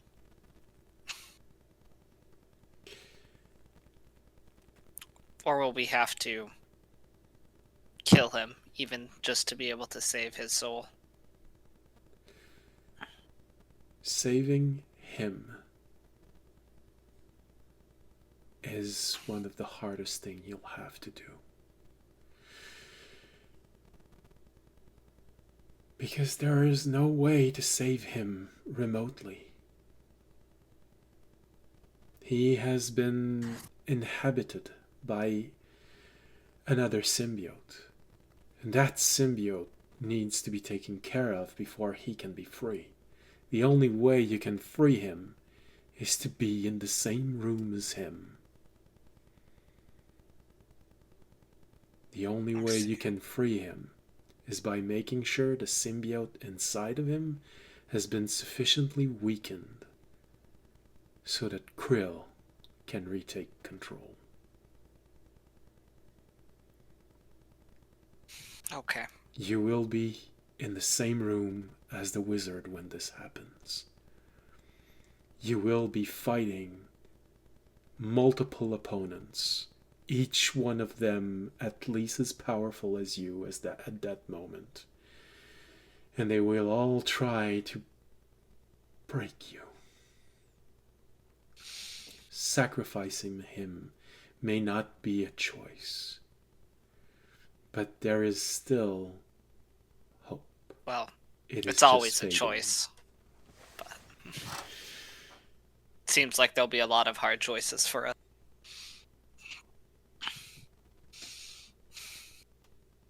I understand what you've told me. You are the only one that I can touch that is going to go back inside of this island chain within Siché's lifetime. I understand. So the I will- decision will be yours. I would not make any promises to you, but I will do what I have, well, I shouldn't say always done, but I will do what I hope to do in the future, which is to make the best choice when the time comes. Whether it's the best choice for me, for her, or for the people is yet to be seen.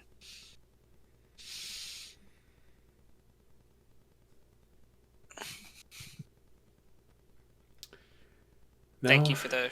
I believe it is time for you to wake up. One of your friend has gone through a very traumatic night. I'm sure he will appreciate kind words. I understand. Thank you for your wisdom. Hinshot turns around and starts walking away, and slowly the dream fades, and your eyes just flutter open inside of your room in the garden.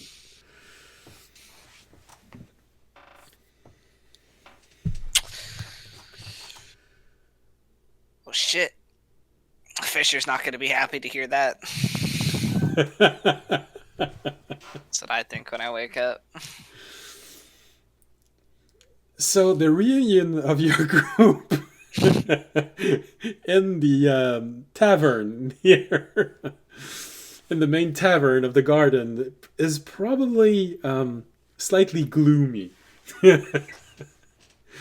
Fisher arriving with his dream, with the dream that you just had, because I don't want to force you to go there, but I'm just saying. Well, we did say we were going to meet up. Yeah. I think tomorrow, because we were talking about going on the quest. I don't want to force where and when. I'm just saying. Yeah. I'd show up to the tavern the next morning.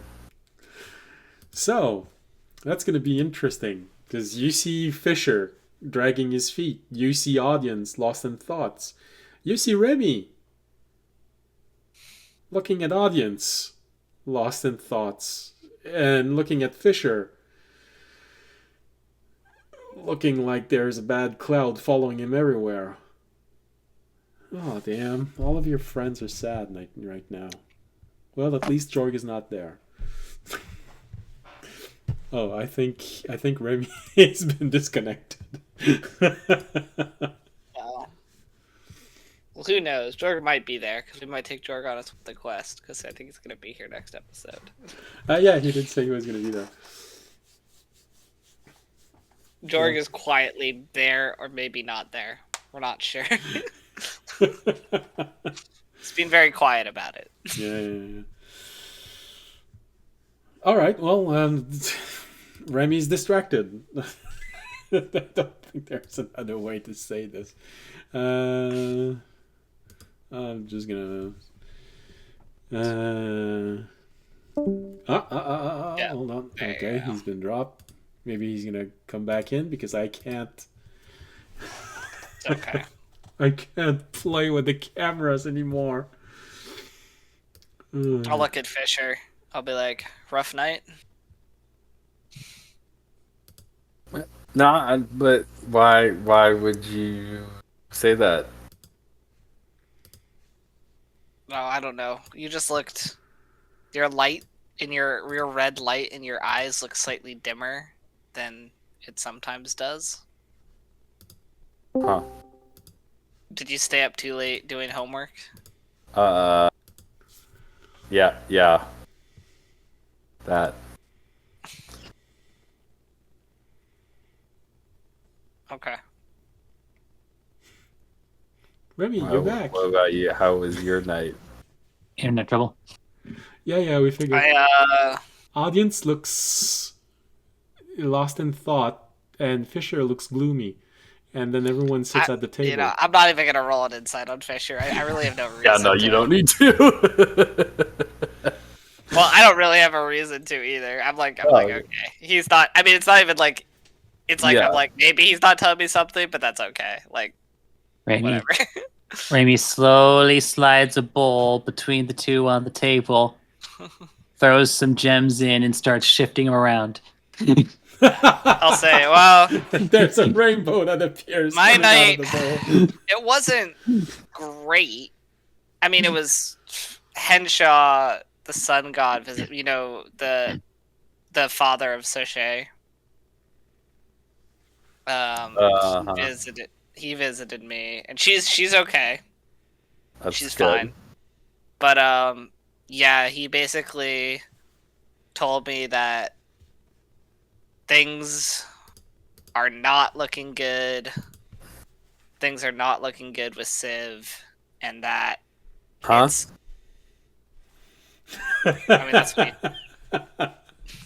Was he more specific?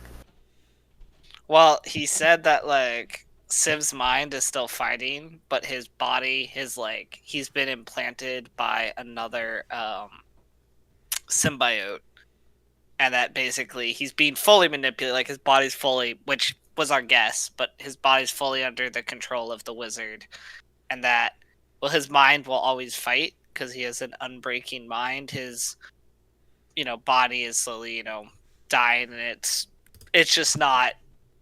It's not great, and basically, at this point, to save him, we'd have to fully weaken the symbiote, be in the same room as him, and fully weaken the same symbiote while probably fighting the wizard at the same time to be able to give Krill a chance to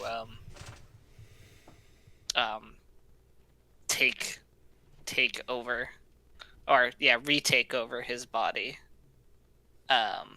So. He just said that the likelihood... He basically was just saying that the likelihood of some of the hard choices we might have to make there might be... While we may want to save everyone, it may be very difficult, if not impossible, for us to. And he was basically going over some of the options we had if that happens. Mm-hmm.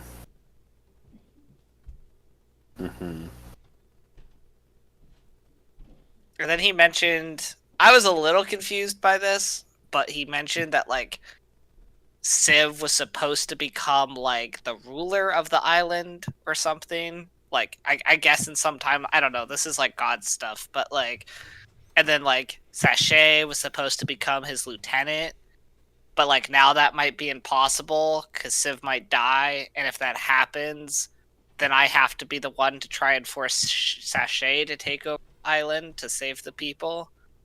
So yeah, just a lot of pretty heavy stuff.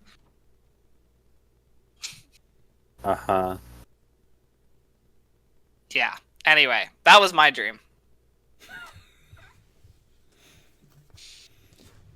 Fisher, with everything that the audience said, there's a realization that becomes unavoidable. If Civ was meant to free your people, then if in his mind his death will free your people, you will never be able to prevent it.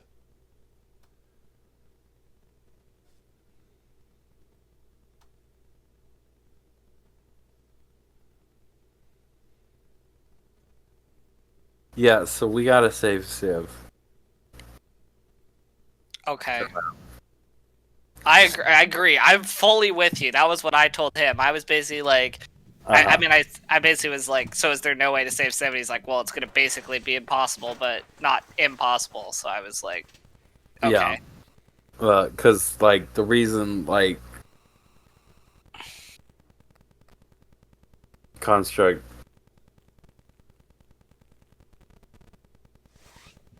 If...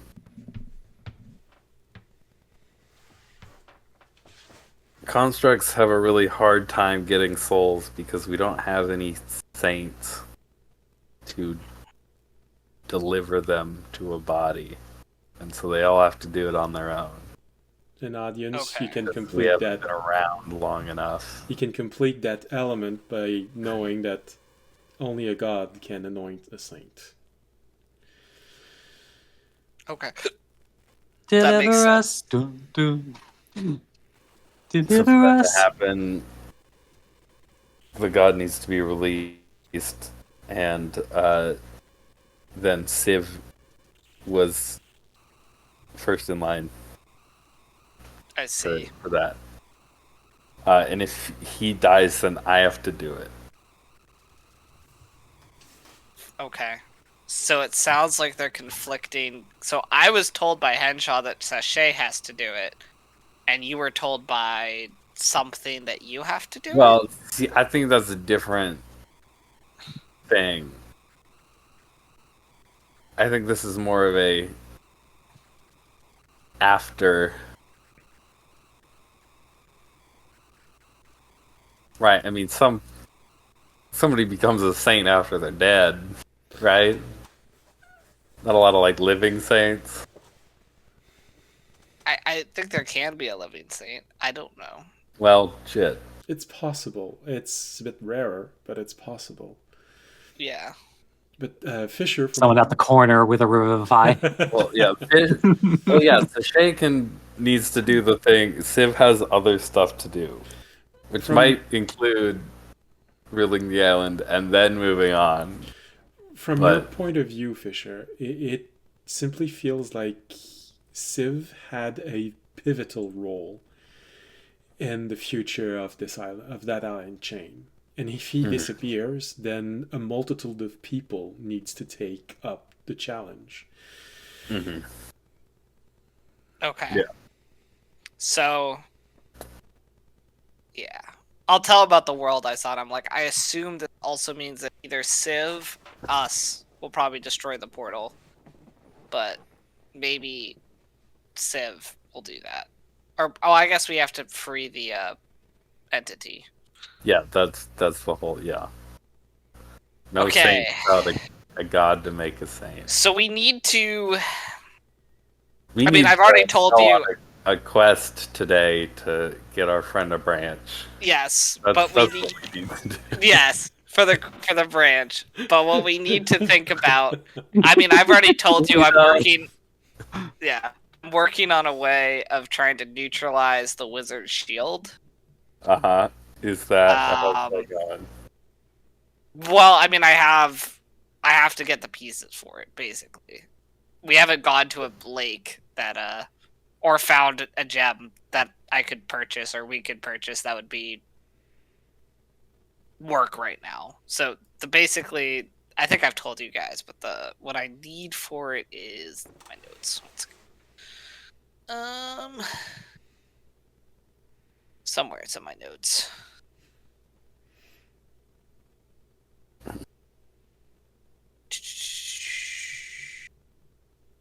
believe it was a geode. Yeah, it was a geode found at, like... Basically, it was either an ancient geode found at the bottom of the lake. I'm actually not finding the exact gold price of it. It was high, though. It's like 250, 350, somewhere around in there. 450, 5. It was... Where was it? I can't remember if I had it in my DMs with you or my other place I put it. I felt like I moved it somewhere. It's possible. I have like 3 places I keep my notes. But yes, basically it was an expensive geode that we can either find, potentially, or have to purchase. You wrote it somewhere because I'm going back into our DMs, our private DMs, you and me, and I gone back to before you even went inside the dream. So Yeah. Gold for no. Team and priest, sanctum, no.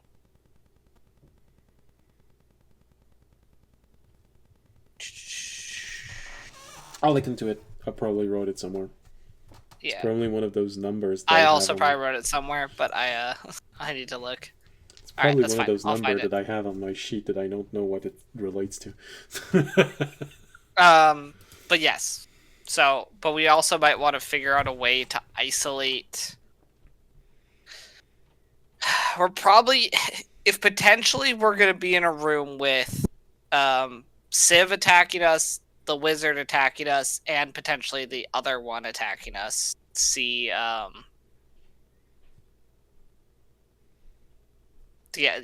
the other guy. I don't remember his full name right now. See something.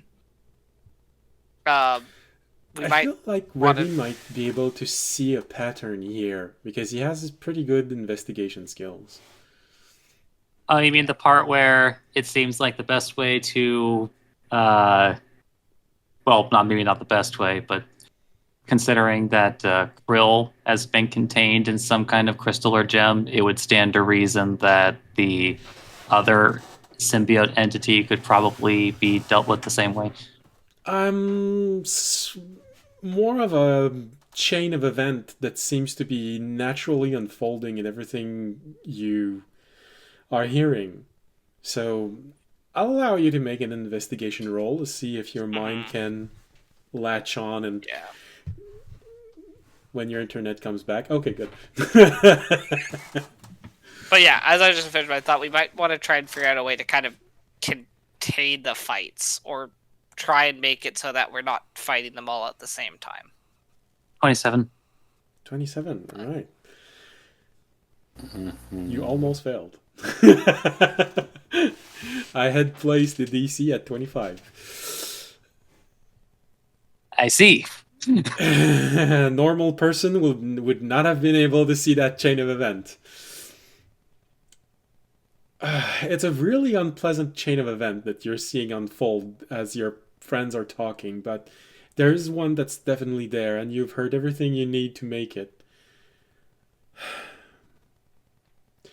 Civ is a Blade Master, and one of the ability of the Blade Master is to deflect magical attack. They can also use their blade to pierce magical protection.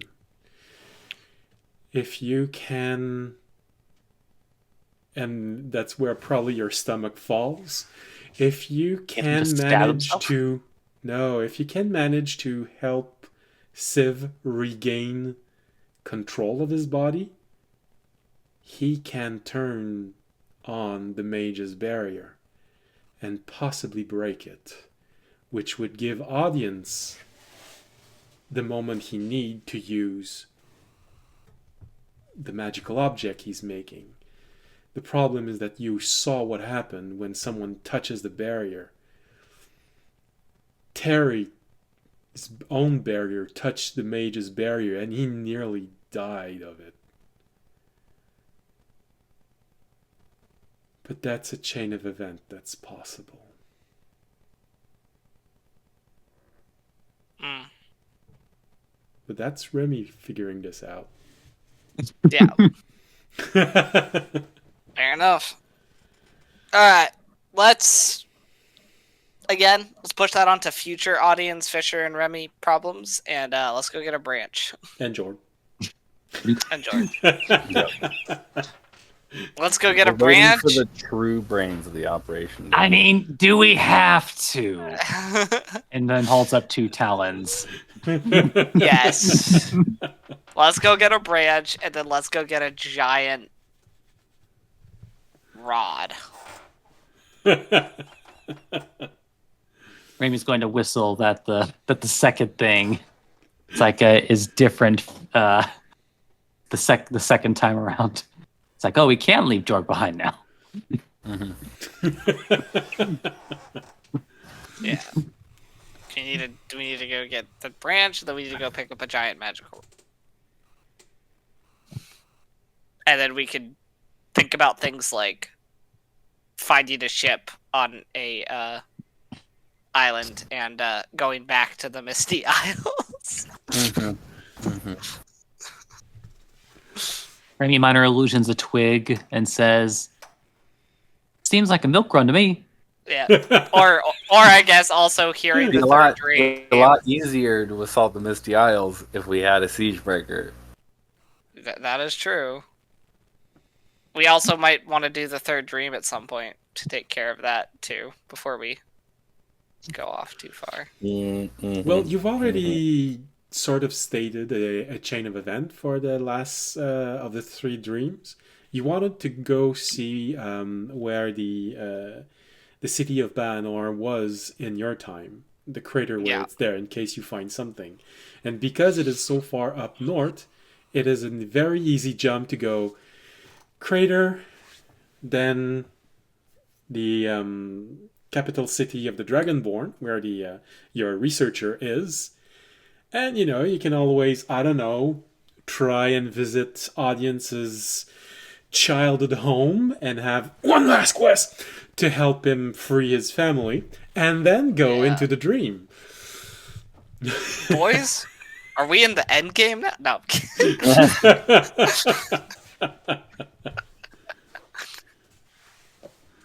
Yeah. All right, let's go do these last fetch quests. No, I'm kidding. We're gearing up for the end game. We're gearing up for the end game. Yeah. We are. That's why I'm trying to go talk to a wizard about getting a holy. I wasn't Back in there. kidding in the introduction when I said that every single quest you have right now can help you make the last three quests easier. But every time you decide to make one of them, you run the risk of failing one of the three because you're taking too long. Yeah. Luckily, we actually haven't taken too long yet. No. No, you've just learned this. So essentially, I'm starting the last Guys, I need to take timer a week now. break to learn spells. I think we should actually wait a few hundred years. My reclaimer's ready and real. Yeah. Fortunately, that can be done inside a minute. Yeah. Can I go inside the gem and learn my spells there? They would have to have that Technic- knowledge there. Fisher would deal with the time lapse the best. He'd be like, "Oh, a few hundred years, whatever." Kind of, but also. I mean, guess you weren't conscious for Yeah, that. like he's 4. He gained consciousness. It seems like a really long time. It was maybe a few years. Yeah. Fair enough. All right, let's go get the twig. Audience, your body may be younger than Fisher's, but your soul is older than his.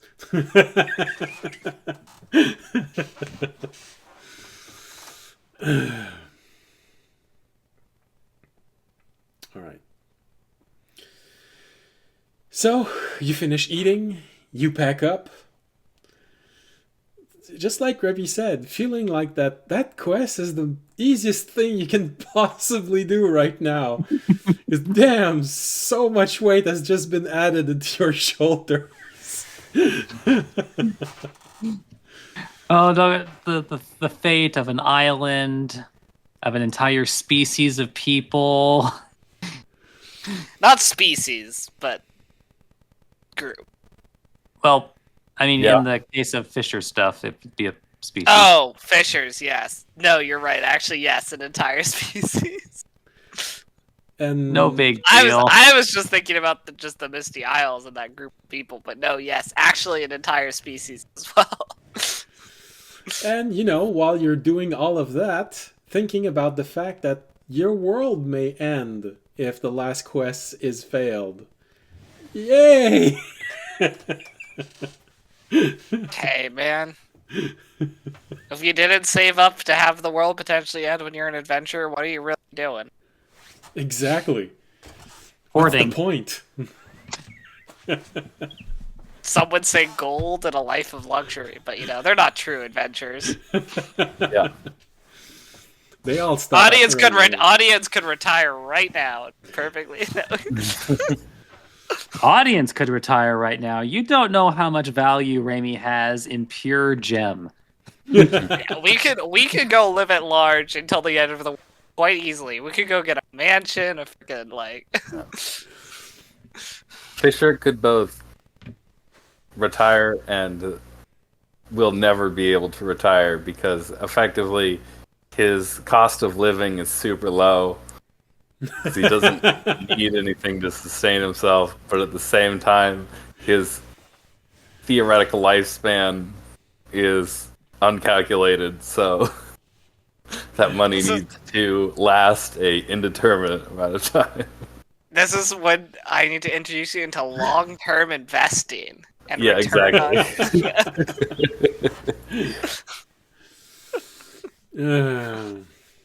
So I can't remember what TV show. Oh no, I remember exactly what it was. Wait, maybe not.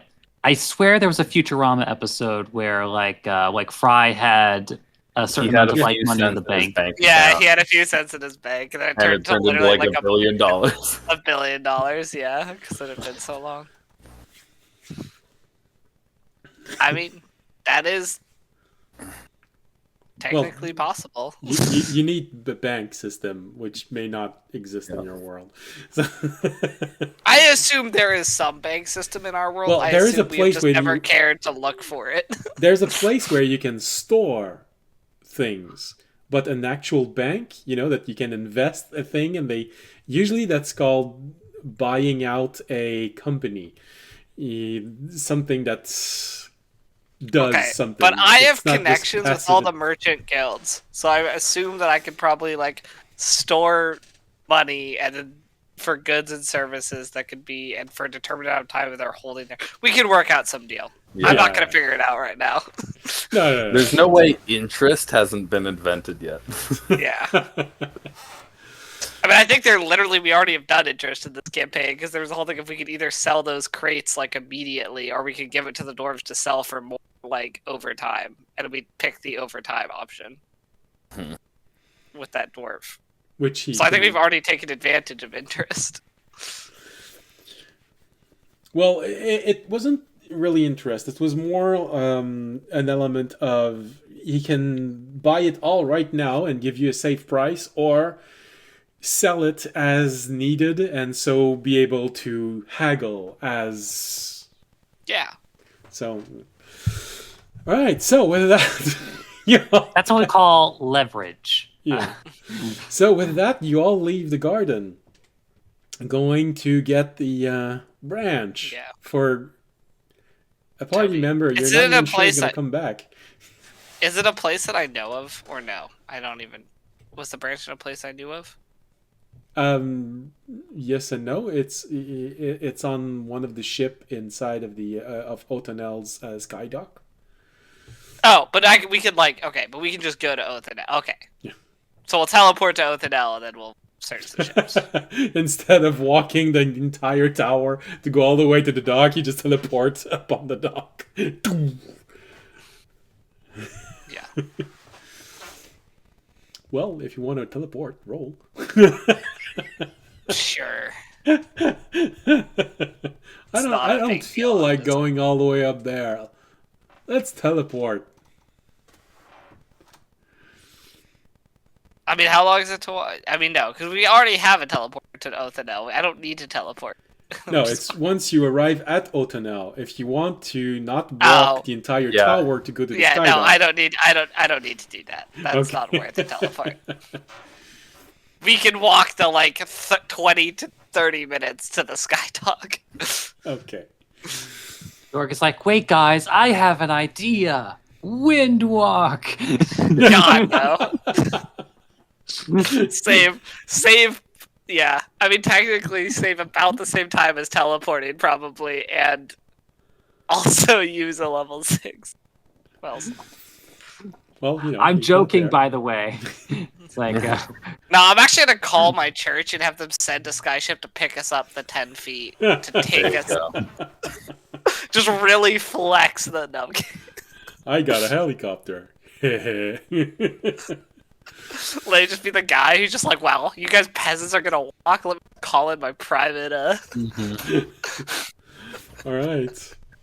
Show up in style. So, as audience ponders on the possibility of teleporting up there, and decides, nah, I just remember that we could teleport, a few feet off the side, and then we just fall back to the ground, and could be messy. Could be. And some of those some of those ship actually have balloons. You know, there's a chance that you teleport in one of those balloons. It's gonna be hard getting you out. I mean, it's not. We just probably rip through one of the balloons, but they might not be very happy with us. Let's make. You've been fined for 500,000 gold. So you go back there and you start walking up. It takes a little while. It gives you a time to concentrate a little bit on everything that's been happening, to have things bubbling up. And the audience, you sort of have a moment where, oh shit, I hadn't considered that before. You know, when they say, when you, long ago, you had a choice between taking the path that would lead to glory and renown and good, and you decided to take the path which would take you to being a true paragon of the light, someone that would save countless people, but it would cost you, and it would cause suffering, and people might actually not even like you for saving them. Oh, God damn it, that's exactly what we're about to do. They're not gonna like me afterwards. No matter What do you mean that's what we're about to do? Why are people not going to like me when I go get a branch for Toby? No, I mean... I know. Okay. So, yeah, you sort of have that moment of, apparently I am that person who's going to choose being hated because he saved the world over being liked because he saved the city. Ah, damn. You Gonna really be that guy. Yeah.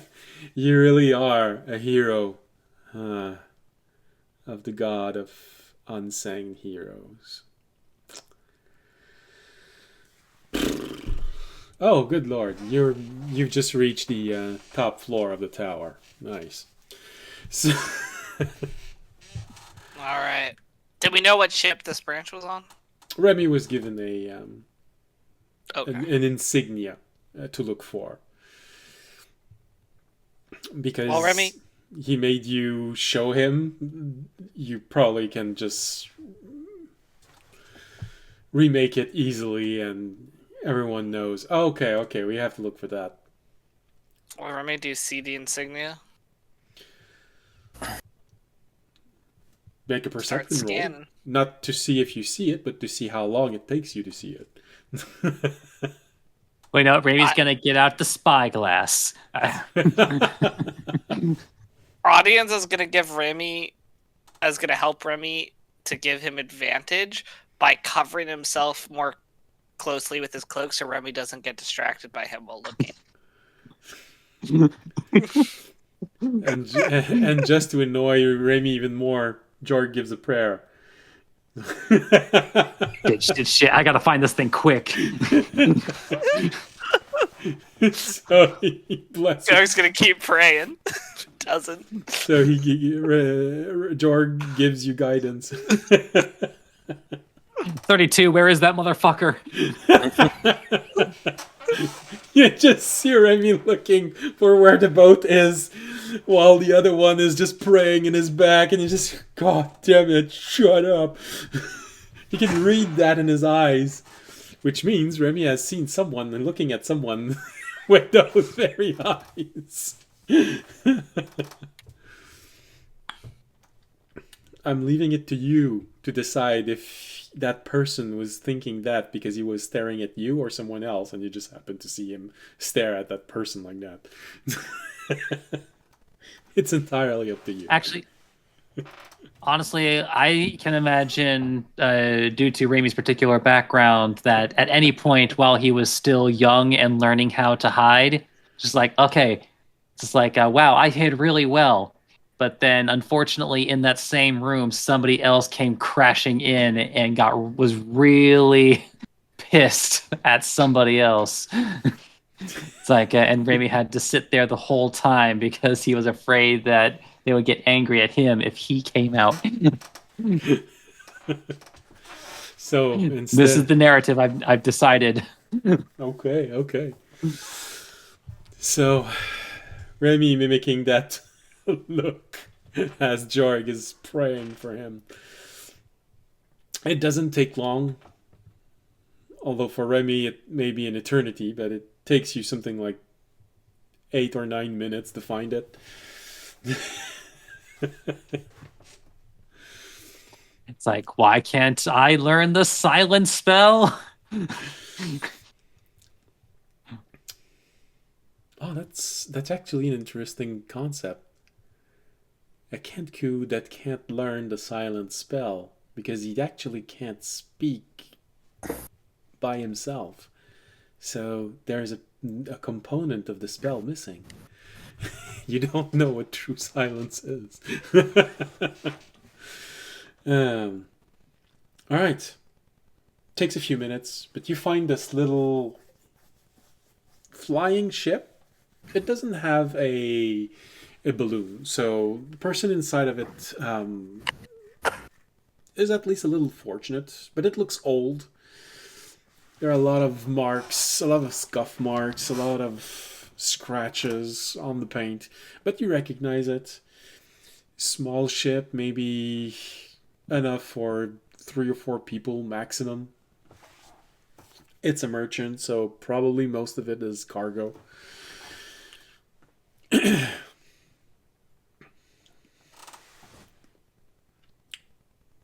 Go to the ship. I mean, let's add kind of like a loud like whistle sound. The one that's usually made when you have like the 2 fingers in your mouth. which for Remy is kind of weird because you're making that sound, but you're not actually blowing so that the sound is made. You're just mimicking the sound and the gesture because both of them always come together. It's more like pressing on both sides of his beak with 2 talons. It's like when a child just goes thinking that that's how it's done. No, but the difference is that for Remy it's convincing. So you find it easily. Small barge with the insignia on it. The door is open, you think, because it sort of drapes that forms the door, but they are flapping in the wind, so most likely opened. Inside, you can see that it's very dark. Who enters? Do you all enter? Yes. Yeah. Okay. No, you could have decided to send one representative. Jorg. Okay, we can go. Hey. It would make sense that Jorg was there for a druidic branch. It would be again unbecoming of a husband to not be involved in the transaction. So the 2 person who have the most reason to be there are the 2 person who likes each other the least. That's nice. And they unfortunately have to share Tobiyashi. That's how it always ends. You know, they want to tell us that multi-partner relationship can work, but it rarely does. Well, I mean, are you meaning to tell me that my visual novel secret endings where everybody gets together at the same time and fucks is completely fiction? How dare you shatter his dreams like that? Well, no, it is fiction. So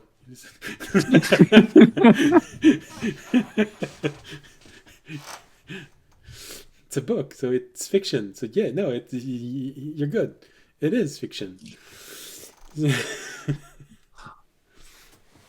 Well, shit. Well, I don't recommend that being part of that moment at the end, but hey, if it's your thing.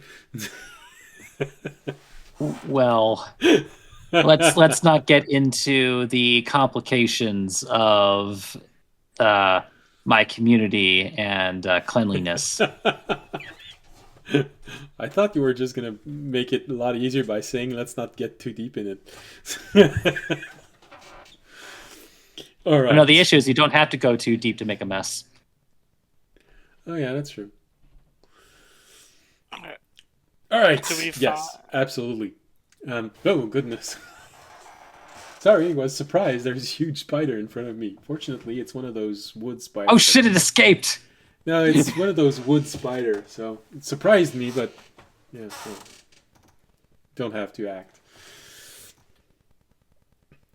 So, you enter, and it just takes a moment. It's not a very large place. You see someone with a. You want to say black, but then again, there's not a lot of light in the room, so it might be something like brown or gray hood. Just there and you're going, oh, you got customers this early? Well, come in, come in. We're here for a branch. Okay, I'm gonna need a little bit more precision. It's a magic branch. Again, that can Pulls out a define, bucket of wands. that can define a whole lot of things. I'm gonna need 8 inches dragon heart core.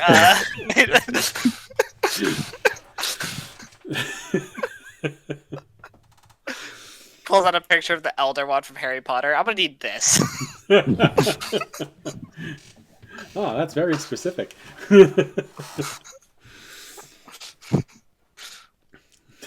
Well, first you have to defeat the wizard who originally held it. Yeah, you See, know. and who is that wizard? Oh, he lives in the Misty Isles? Strange.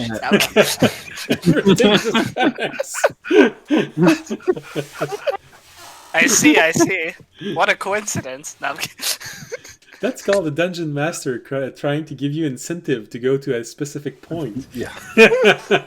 Oh, I know. Even better, it was Raimi's old master.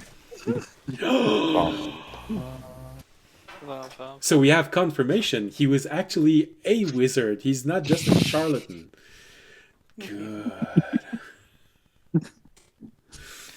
Alright. Do we have a picture? I think we had a picture of the branch, right? Toby gave us something. Did No, he? just a description. He needs a nature-blessed branch. Right. Remy, repeat the description that Toby told you. Raimi opens his beak and Tobayashi's voice starts coming out. Huh, that's Yeah, I need a branch that's kind of like it's full of nature.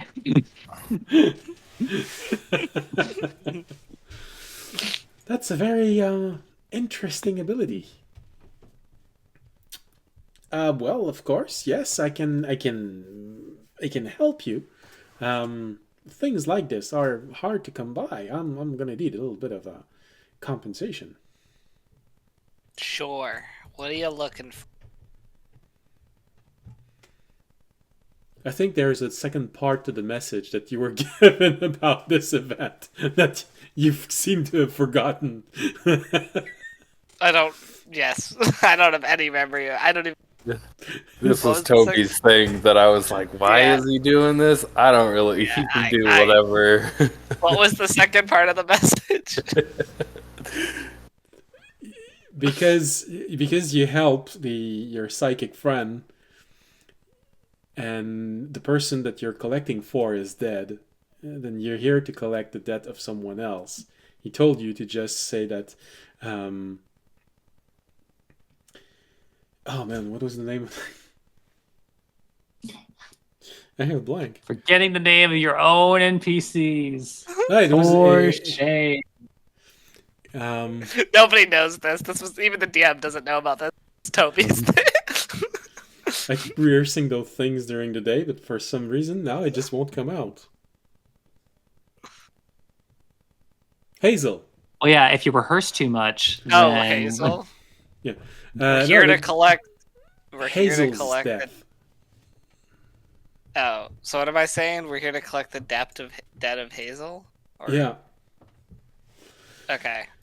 We're here to collect the debt of Hazel. Oh. Oh, that's a shame. Okay. He was such a nice person. Am I rolling initiative? I don't know what's happening. He does pull out the Give me, branch. just give me this branch, man. He pulls out the branch and holds it like a wand. Do I need to give this guy money? Do I need to beat him over the head with my sword? What am I doing? Well, I had to help you so much for this one. I feel like.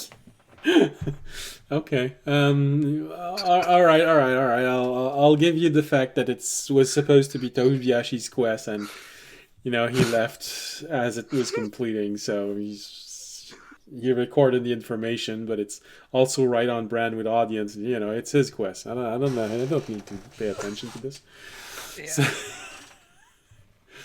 So you sort of see audience's anticipation of the moment, and especially you, Fisher, and Remy. So he's not sure. He's reaching for his sword, looking at all of you, and Remy, you've seen exchanges like this, and you know that if audience keeps going, it's gonna end the same way as Tolteran. It's not necessarily. Just slowly, for some reason, audience, like an invisible force starts to clamp over your snout. As you were preparing to Making breath weapon the enemy. Making it very hard for you to open, let alone speak with your mouth. It's like you feel a gentle hand pushing on your mouth to close it. It's a bonus. Audience is like, where's that wand of fireball? Sure, I need that shit blown to smither. No. Oh man. Well, this is the lost cause. Fireball. Yeah. Well, we tried. This is your leader? Dang, that was too bad. Oh well. This is your leader? Well, after the person in front of you just has a moment of, oh, that's such a shame. He was such a nice person. Well, if you know the nickname of Hazel, that means I can at least give you that. Okay, so a nature-blessed branch. It shouldn't be very hard. Give me a moment, and turns around and goes inside the back room. And then we see him appearing behind Zachary, and he goes to get something, and it goes back. Jesus. He knew Remy was about to start looking through all the goods, trying to steal everything. Had to keep an eye on him. And then he comes out of the door. Well, here. So I guess that settles his death. It looks like something that would be akin to a club in size, but it's just a thick branch. It doesn't taper to one side. Okay. And it looks radiant with life, even though it's been cut on both ends. Well, here, I was hoping to sell that to, I don't know, a druid or a mage, but if that's how I can settle that debt, then yeah, sure. We all have hopes and dreams. Some come to fruition, some turn to dust. That's the way of life. Thank you for the branch. He looks at you for a brief moment. He looks Damn. at you, Remy. Is everything going okay for him right now? I feel like there's Just you're just like, ain't that the truth?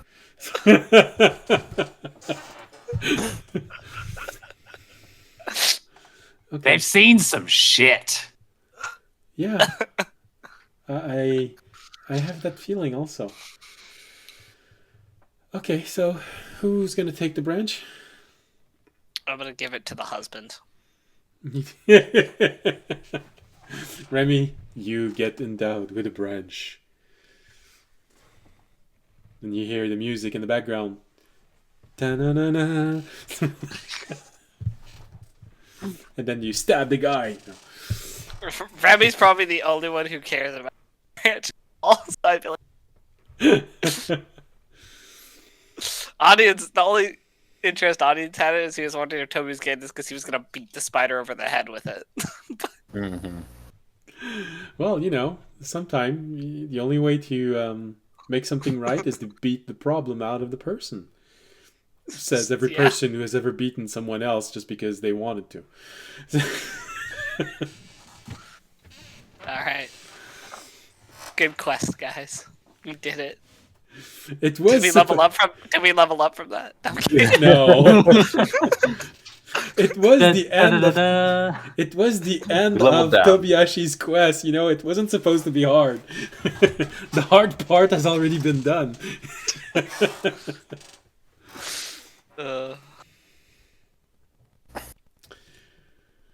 Alright. I don't know. It Cool. feels like you're inside of an RPG right now. And oh, hey, I've completely forgot. Why is there an interrogation point on top of that person? Was there a quest that we did for that person? Oh man, what do you give? A branch? I don't need that.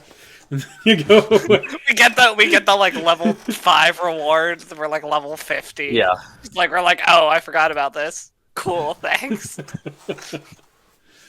So yeah, Move on. there's that element where okay. Alright. Da-da-da-da-da.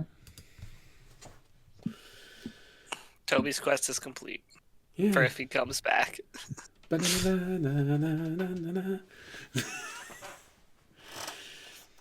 I'm Alright. gonna have to ask him the question. I think he's nearing the 3 months that he said he needed for the formation, and after that he was gonna try and figure out if he can come back or not. I mean, if he doesn't, like, Raimi could become a drider or a spider rider. We do have the branch. I don't know what he was trying to do with it, but we have it.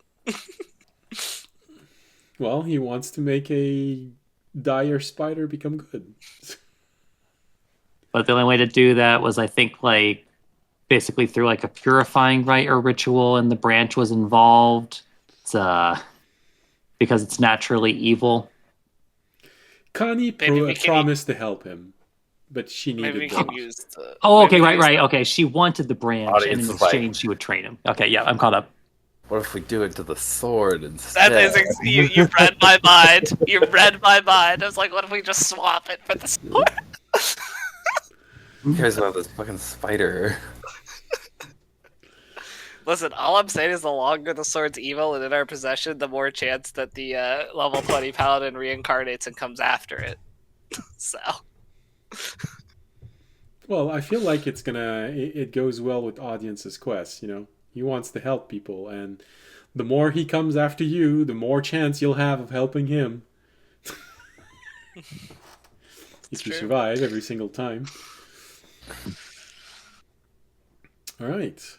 So, with that quest finally done, with only a few days to spare, because he was leaving, I think, in 2 days. Yep.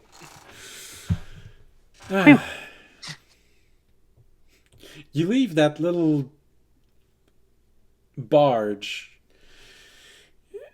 and you find yourself on the dock of the sky dock in Otanel. There was that moment where it sort of felt like, we used to do quests like this, and it used to feel like that when we completed a quest. Man, the world has changed.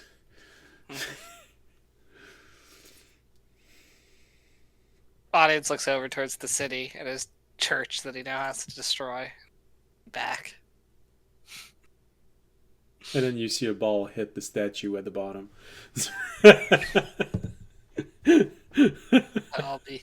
I'll be back.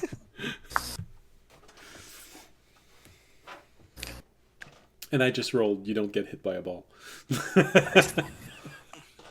Good. A fleet of balls doesn't just appear on the horizon. Well, you're outside, so. It's fair. Audience is just gonna start teleporting out to dodge the balls. If you just sees a fleet of balls up here, you're just gonna teleport. Somewhere else. All right. So, from that point, it's really early in the morning. It's probably like, I don't know, 8 in the morning. The time that you needed to go back, to go up there and then go back down. Something like an hour has passed since your gloomy discussion in the garden. So, it's probably like 8:30 at most.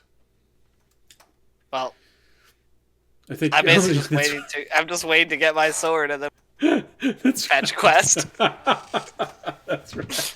I forgot. Wow, you mean that you're not actually just jumping into a quest right away? No. Well, basically, but we're just waiting a couple hours for me to get my sword first. Just a little longer. Oh, that's right. It's because Tobiyashi's not there. He's usually the one Yeah. that just pushes Yeah, you into we quest all and try wrap and him do up. stuff, and he's like, "Guys, we're going on a quest."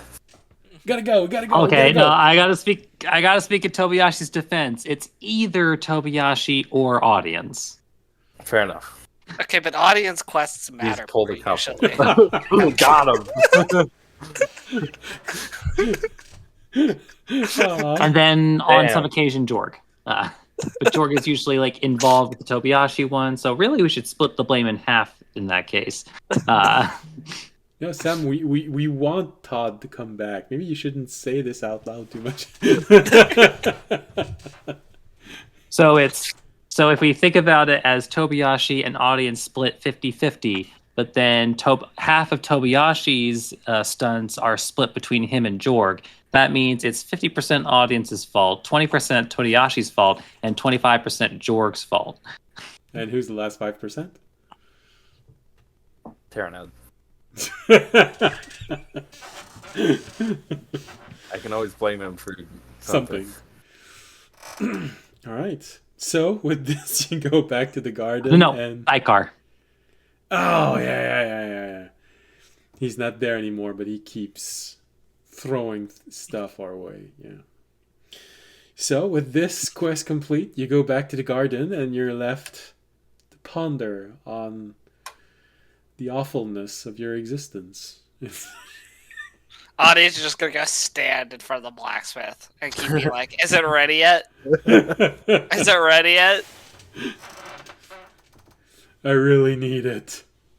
It's gonna help me. It's Careful, gonna help gonna make hit my you day with better. that. Each time you say that, it's gonna take longer. All right. Well, I think I'm gonna stretch. I'm just doing the thing where he's just like really close over the guy's shoulder as he works. Is it ready? Come on, you can hit it a little bit faster. You got this, man. and then you hear someone say, "Grab him! We're gonna smite him instead. Let's forge a person." Audience goes to war with the blacksmith of the garden. I mean, he is Bronze Dragonborn. Let's heat audience up, then throw him into the anvil, and that's how you temper a dragon into becoming a temper. Heat him up, strike him, put him in the water. Audience somehow gets a +2 buff to his scales. It works. Damn.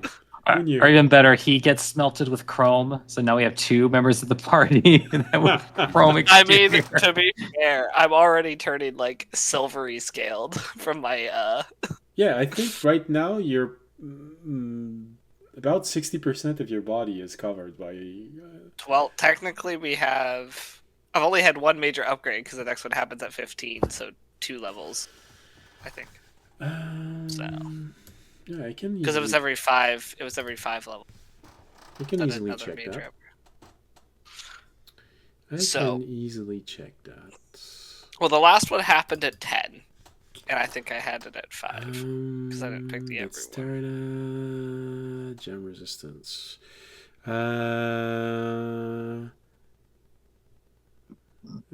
AC. Yeah, Because I got next the breath. level. Yeah. Next. Well, It's wait. 10, 13, 17. Oh, 10, 13, 17. 10, 13, 17, 20.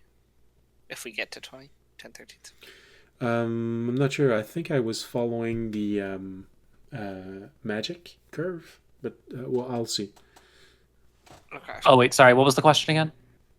When he Because there was the gets- option to pick like a minor upgrade, like it was either every level or like a major upgrade every Oh, so it right, was right, 4, right. 7, 10, 13, 17.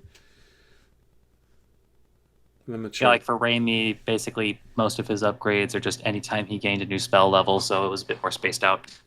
Yeah. So yeah, my next one's next level. Yep. We'll get to see what my next major upgrade is. Yeah. 10 level, smite with breath. Okay. Oh man. Remy's gonna like and hate you at the same time. So Now I feel like it has something to do with flight. I feel like that's a spoiler.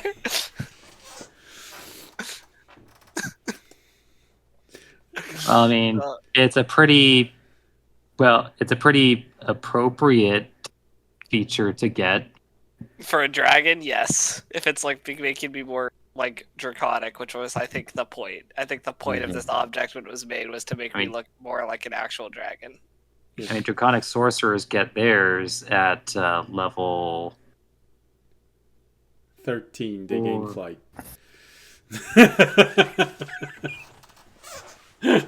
so I'm not crazy.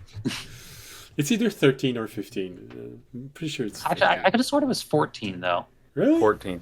Because usually Casters it's on- don't get abilities on odd numbers because that's where they get their. usually it's like there are a couple of Here, exceptions in Yeah. 5e, like druids are one of the exceptions. Dragon wings, 14. Yeah. All right. So with this, you all go back to the garden and you all wait an entire day. All right. So Fisher, just keep me informed of the spells that you've learned. Audience, watch the blacksmith like a hawk. And Remy, you get 2/3 of a day to do something else if you want to. Research the breads and the pastries. All right. Do you ask for help with this, or do you just go at it? Honestly, because Raimi probably doesn't have that much experience with these sorts of things, he might actually need somebody's help just to know that something exists. Oh, in that case, do you want a mentor? Just like there's a pastry chef in the garden that will be more than happy to assist. No, but there is the cook in the inn. He can make anything that exists on your world, so long as someone brought him the recipe at least once. This will be a beautiful partnership. All right, then, Fisher, you have a brief moment where it's sort of strangely odd. You see Remy arriving in the in knowledge quarter as you're studying spells. You see him ask a question to a warden, and then have a dumbfounded expression on his face, and then he goes back.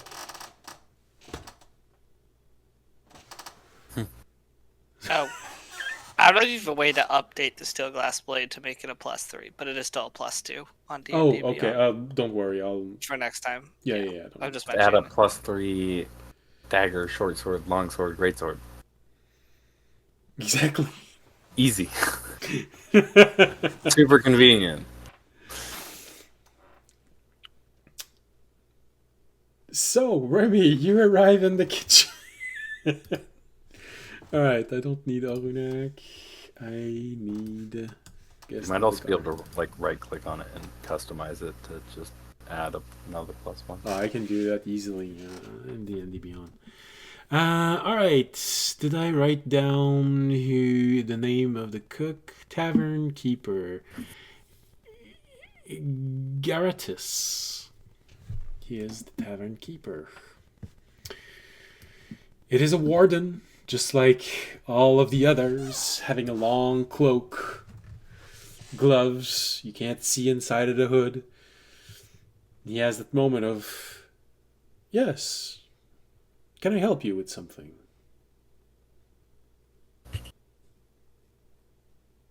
Then I need you to make something.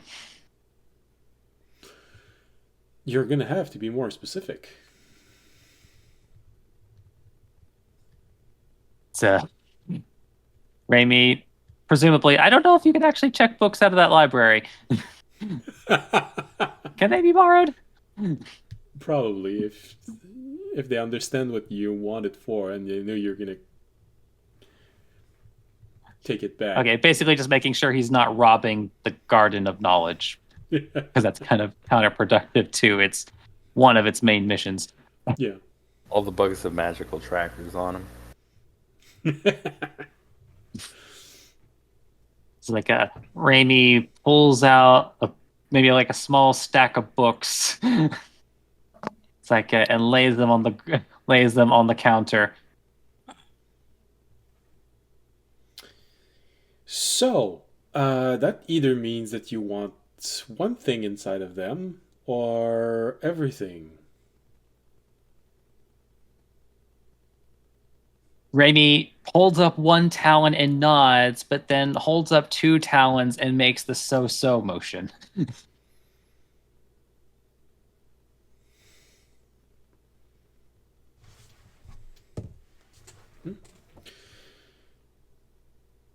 So you want one thing specific, but you don't know which one it is. So you're gonna have to learn all of them. Is that it? Raimi nods. Wow, Remy, it's the first time someone gets it so easily. With a clue that's so nebulous. Jeez, what are they? Man knows his too. Everyone's secret friend is the tavern cook.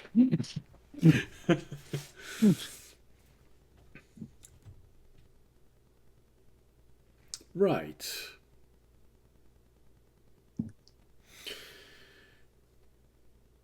How much are you willing to invest in this?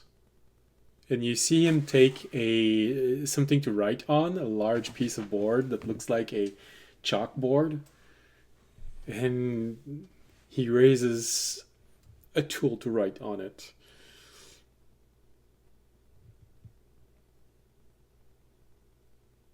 You sort of recognize that board as being the board that he puts in front of the kitchen when there's a special, you know.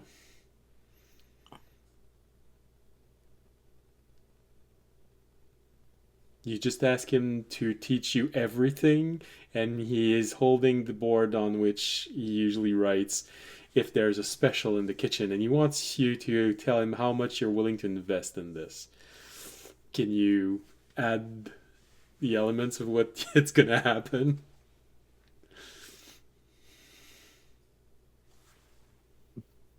It's Raimi. It's like thinks for a moment.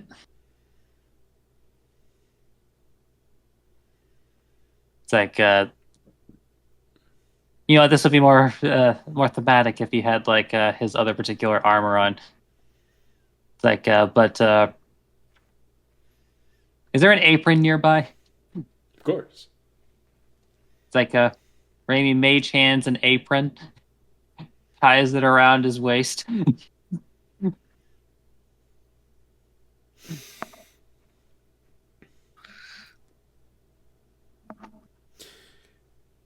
Hopefully successfully communicating that he's willing to work for him in exchange for his assistance.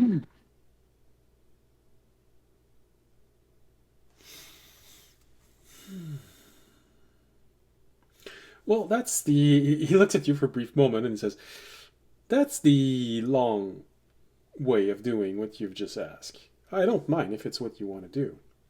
But if you're willing to invest money, I can call for a free feast all day long. You're gonna work yourself to exhaustion, but you're gonna learn a whole lot of different dishes because every single gnome in here is gonna want to try everything they've ever wanted to try and couldn't." In which case, because of the context of this, Raimi starts writing on it, turns it around. It's a 2-for-1 special. So, not a complete feast, but all right. So, If you need help interpreting what that means, well, a feast would imply that everything is free, but because he doesn't want to pay for this, he's asking if you want to pay for the fact that everyone's getting free food, but that you get a whole lot of experience doing food. Or, 2-for-1 would be a compromise between the two.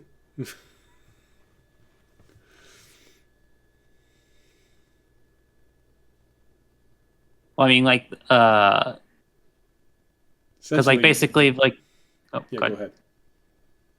ahead. No, you please go ahead, because I wonder if maybe we're just like on 2 different wavelengths this evening. I have alright. had a long day. Well, my long day was on. Oh, it was so long that I can't name it. It was.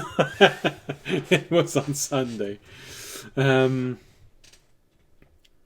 So basically, the choices that he's giving you is that, yeah, of course, you can just work in the kitchen a normal day, and you're gonna learn stuff that people want. Or you can sponsor a 24-hour long feast, meaning that you pay for everyone that's going to come and eat, but you're going to be involved in everything everyone asks. So that's the learning as much as you can in the shortest time possible while paying. Or you can decide to do something in between, like you said, 2-for-1. So you are going to get a little bit more work, and you're going to have to pay just a little bit. But that would be a compromise between just doing what people ask or sponsoring a 24-hour long feast.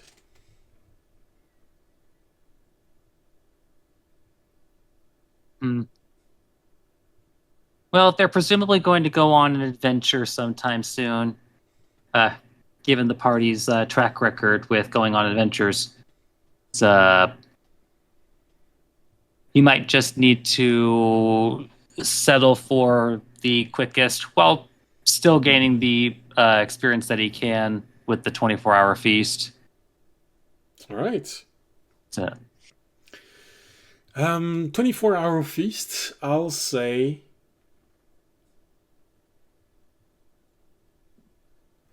Okay.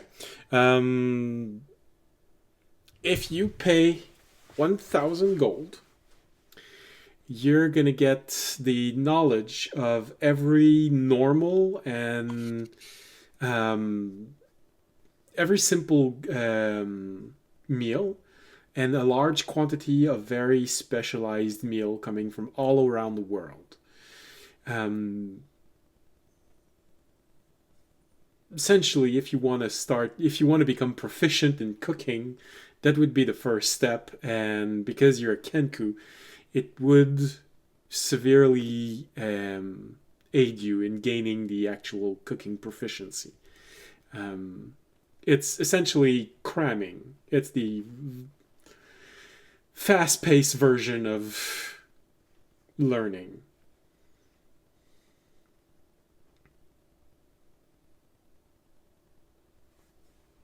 well, Raimi does have gold to burn. Then burn it away. Currently. Anyway. All right. So, A feast is announced, and it only takes 10 minutes before gnomes, more gnomes that you've seen so far, just starts pouring in. You are showed a huge list of meals. It covers the 4 walls of the kitchen that you're on. And after a moment, you even realize that there are also some on the floor and on the ceiling. And you start a very long, grueling day of cooking everything that the gnomes want. You have weird combinations as well. Some stuff that are normal but are asked with weird combinations. Someone want biscuit with mayonnaise on it. Mayonnaise! And Baked, drizzled in chocolate syrup. And 2 dill pickles. You learn weird stuff, and you learn some stuff that shouldn't be mixed together. You know, mainly that it's not a good thing to mix acid with mayonnaise. It clumps. It becomes...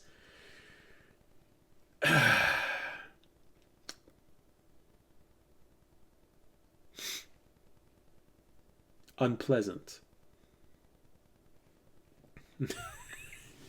Tell me more about your bad experiences. You learn that it is possible to make food explode. Although it doesn't cause a lot of damage, it does stain feathers a bit. Fortunately, the next time you molt, it's going to be gone. But still, now you're stuck with a stain right under your armpit. It's sort of red and it goes...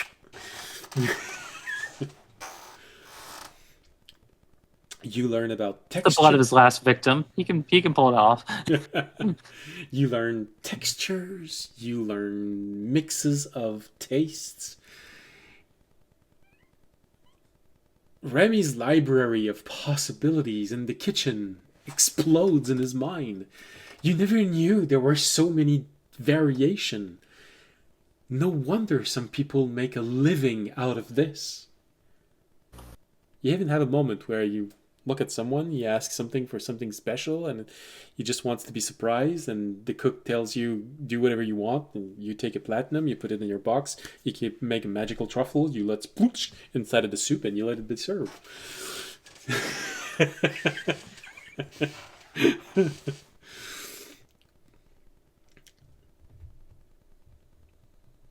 At the end of the day, you have learned so many recipes, so many ingredients. It forces you to consider the fact that, maybe the clue is more of an actual recipe than a result. A flaky ingredient.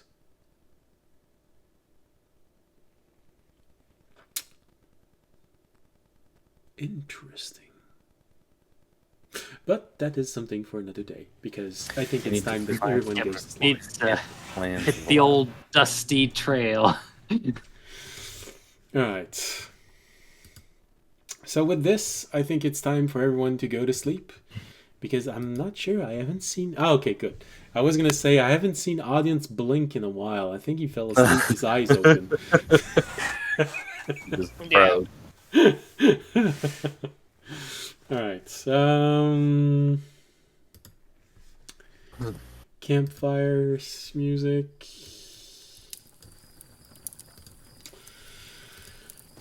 Alright, so, and this concludes an episode of Quest Preparing, of responsibility dumping on our players, who I think also need a little bit of time to absorb everything that I said during the episode. Come to terms with the fact that, they're actually really are heroes, and their actions, although they're not gonna directly make them heroes, are going to indirectly make them saviors. Oh, jeez.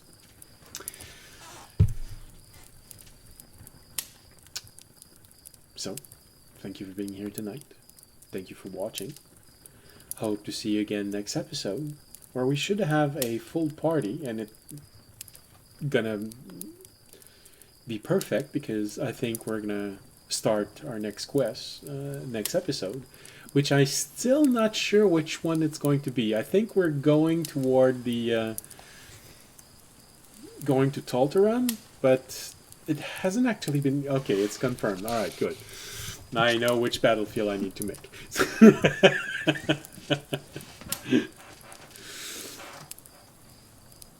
All right, so thank you for being here. Thank you for watching. Hope to see you next week, next Wednesday, 7:30 Eastern time. Western time. Sorry, Western Coast time. If you're watching this live, if you're watching the rebroadcast, it's on Friday, 7:30 Eastern Coast time.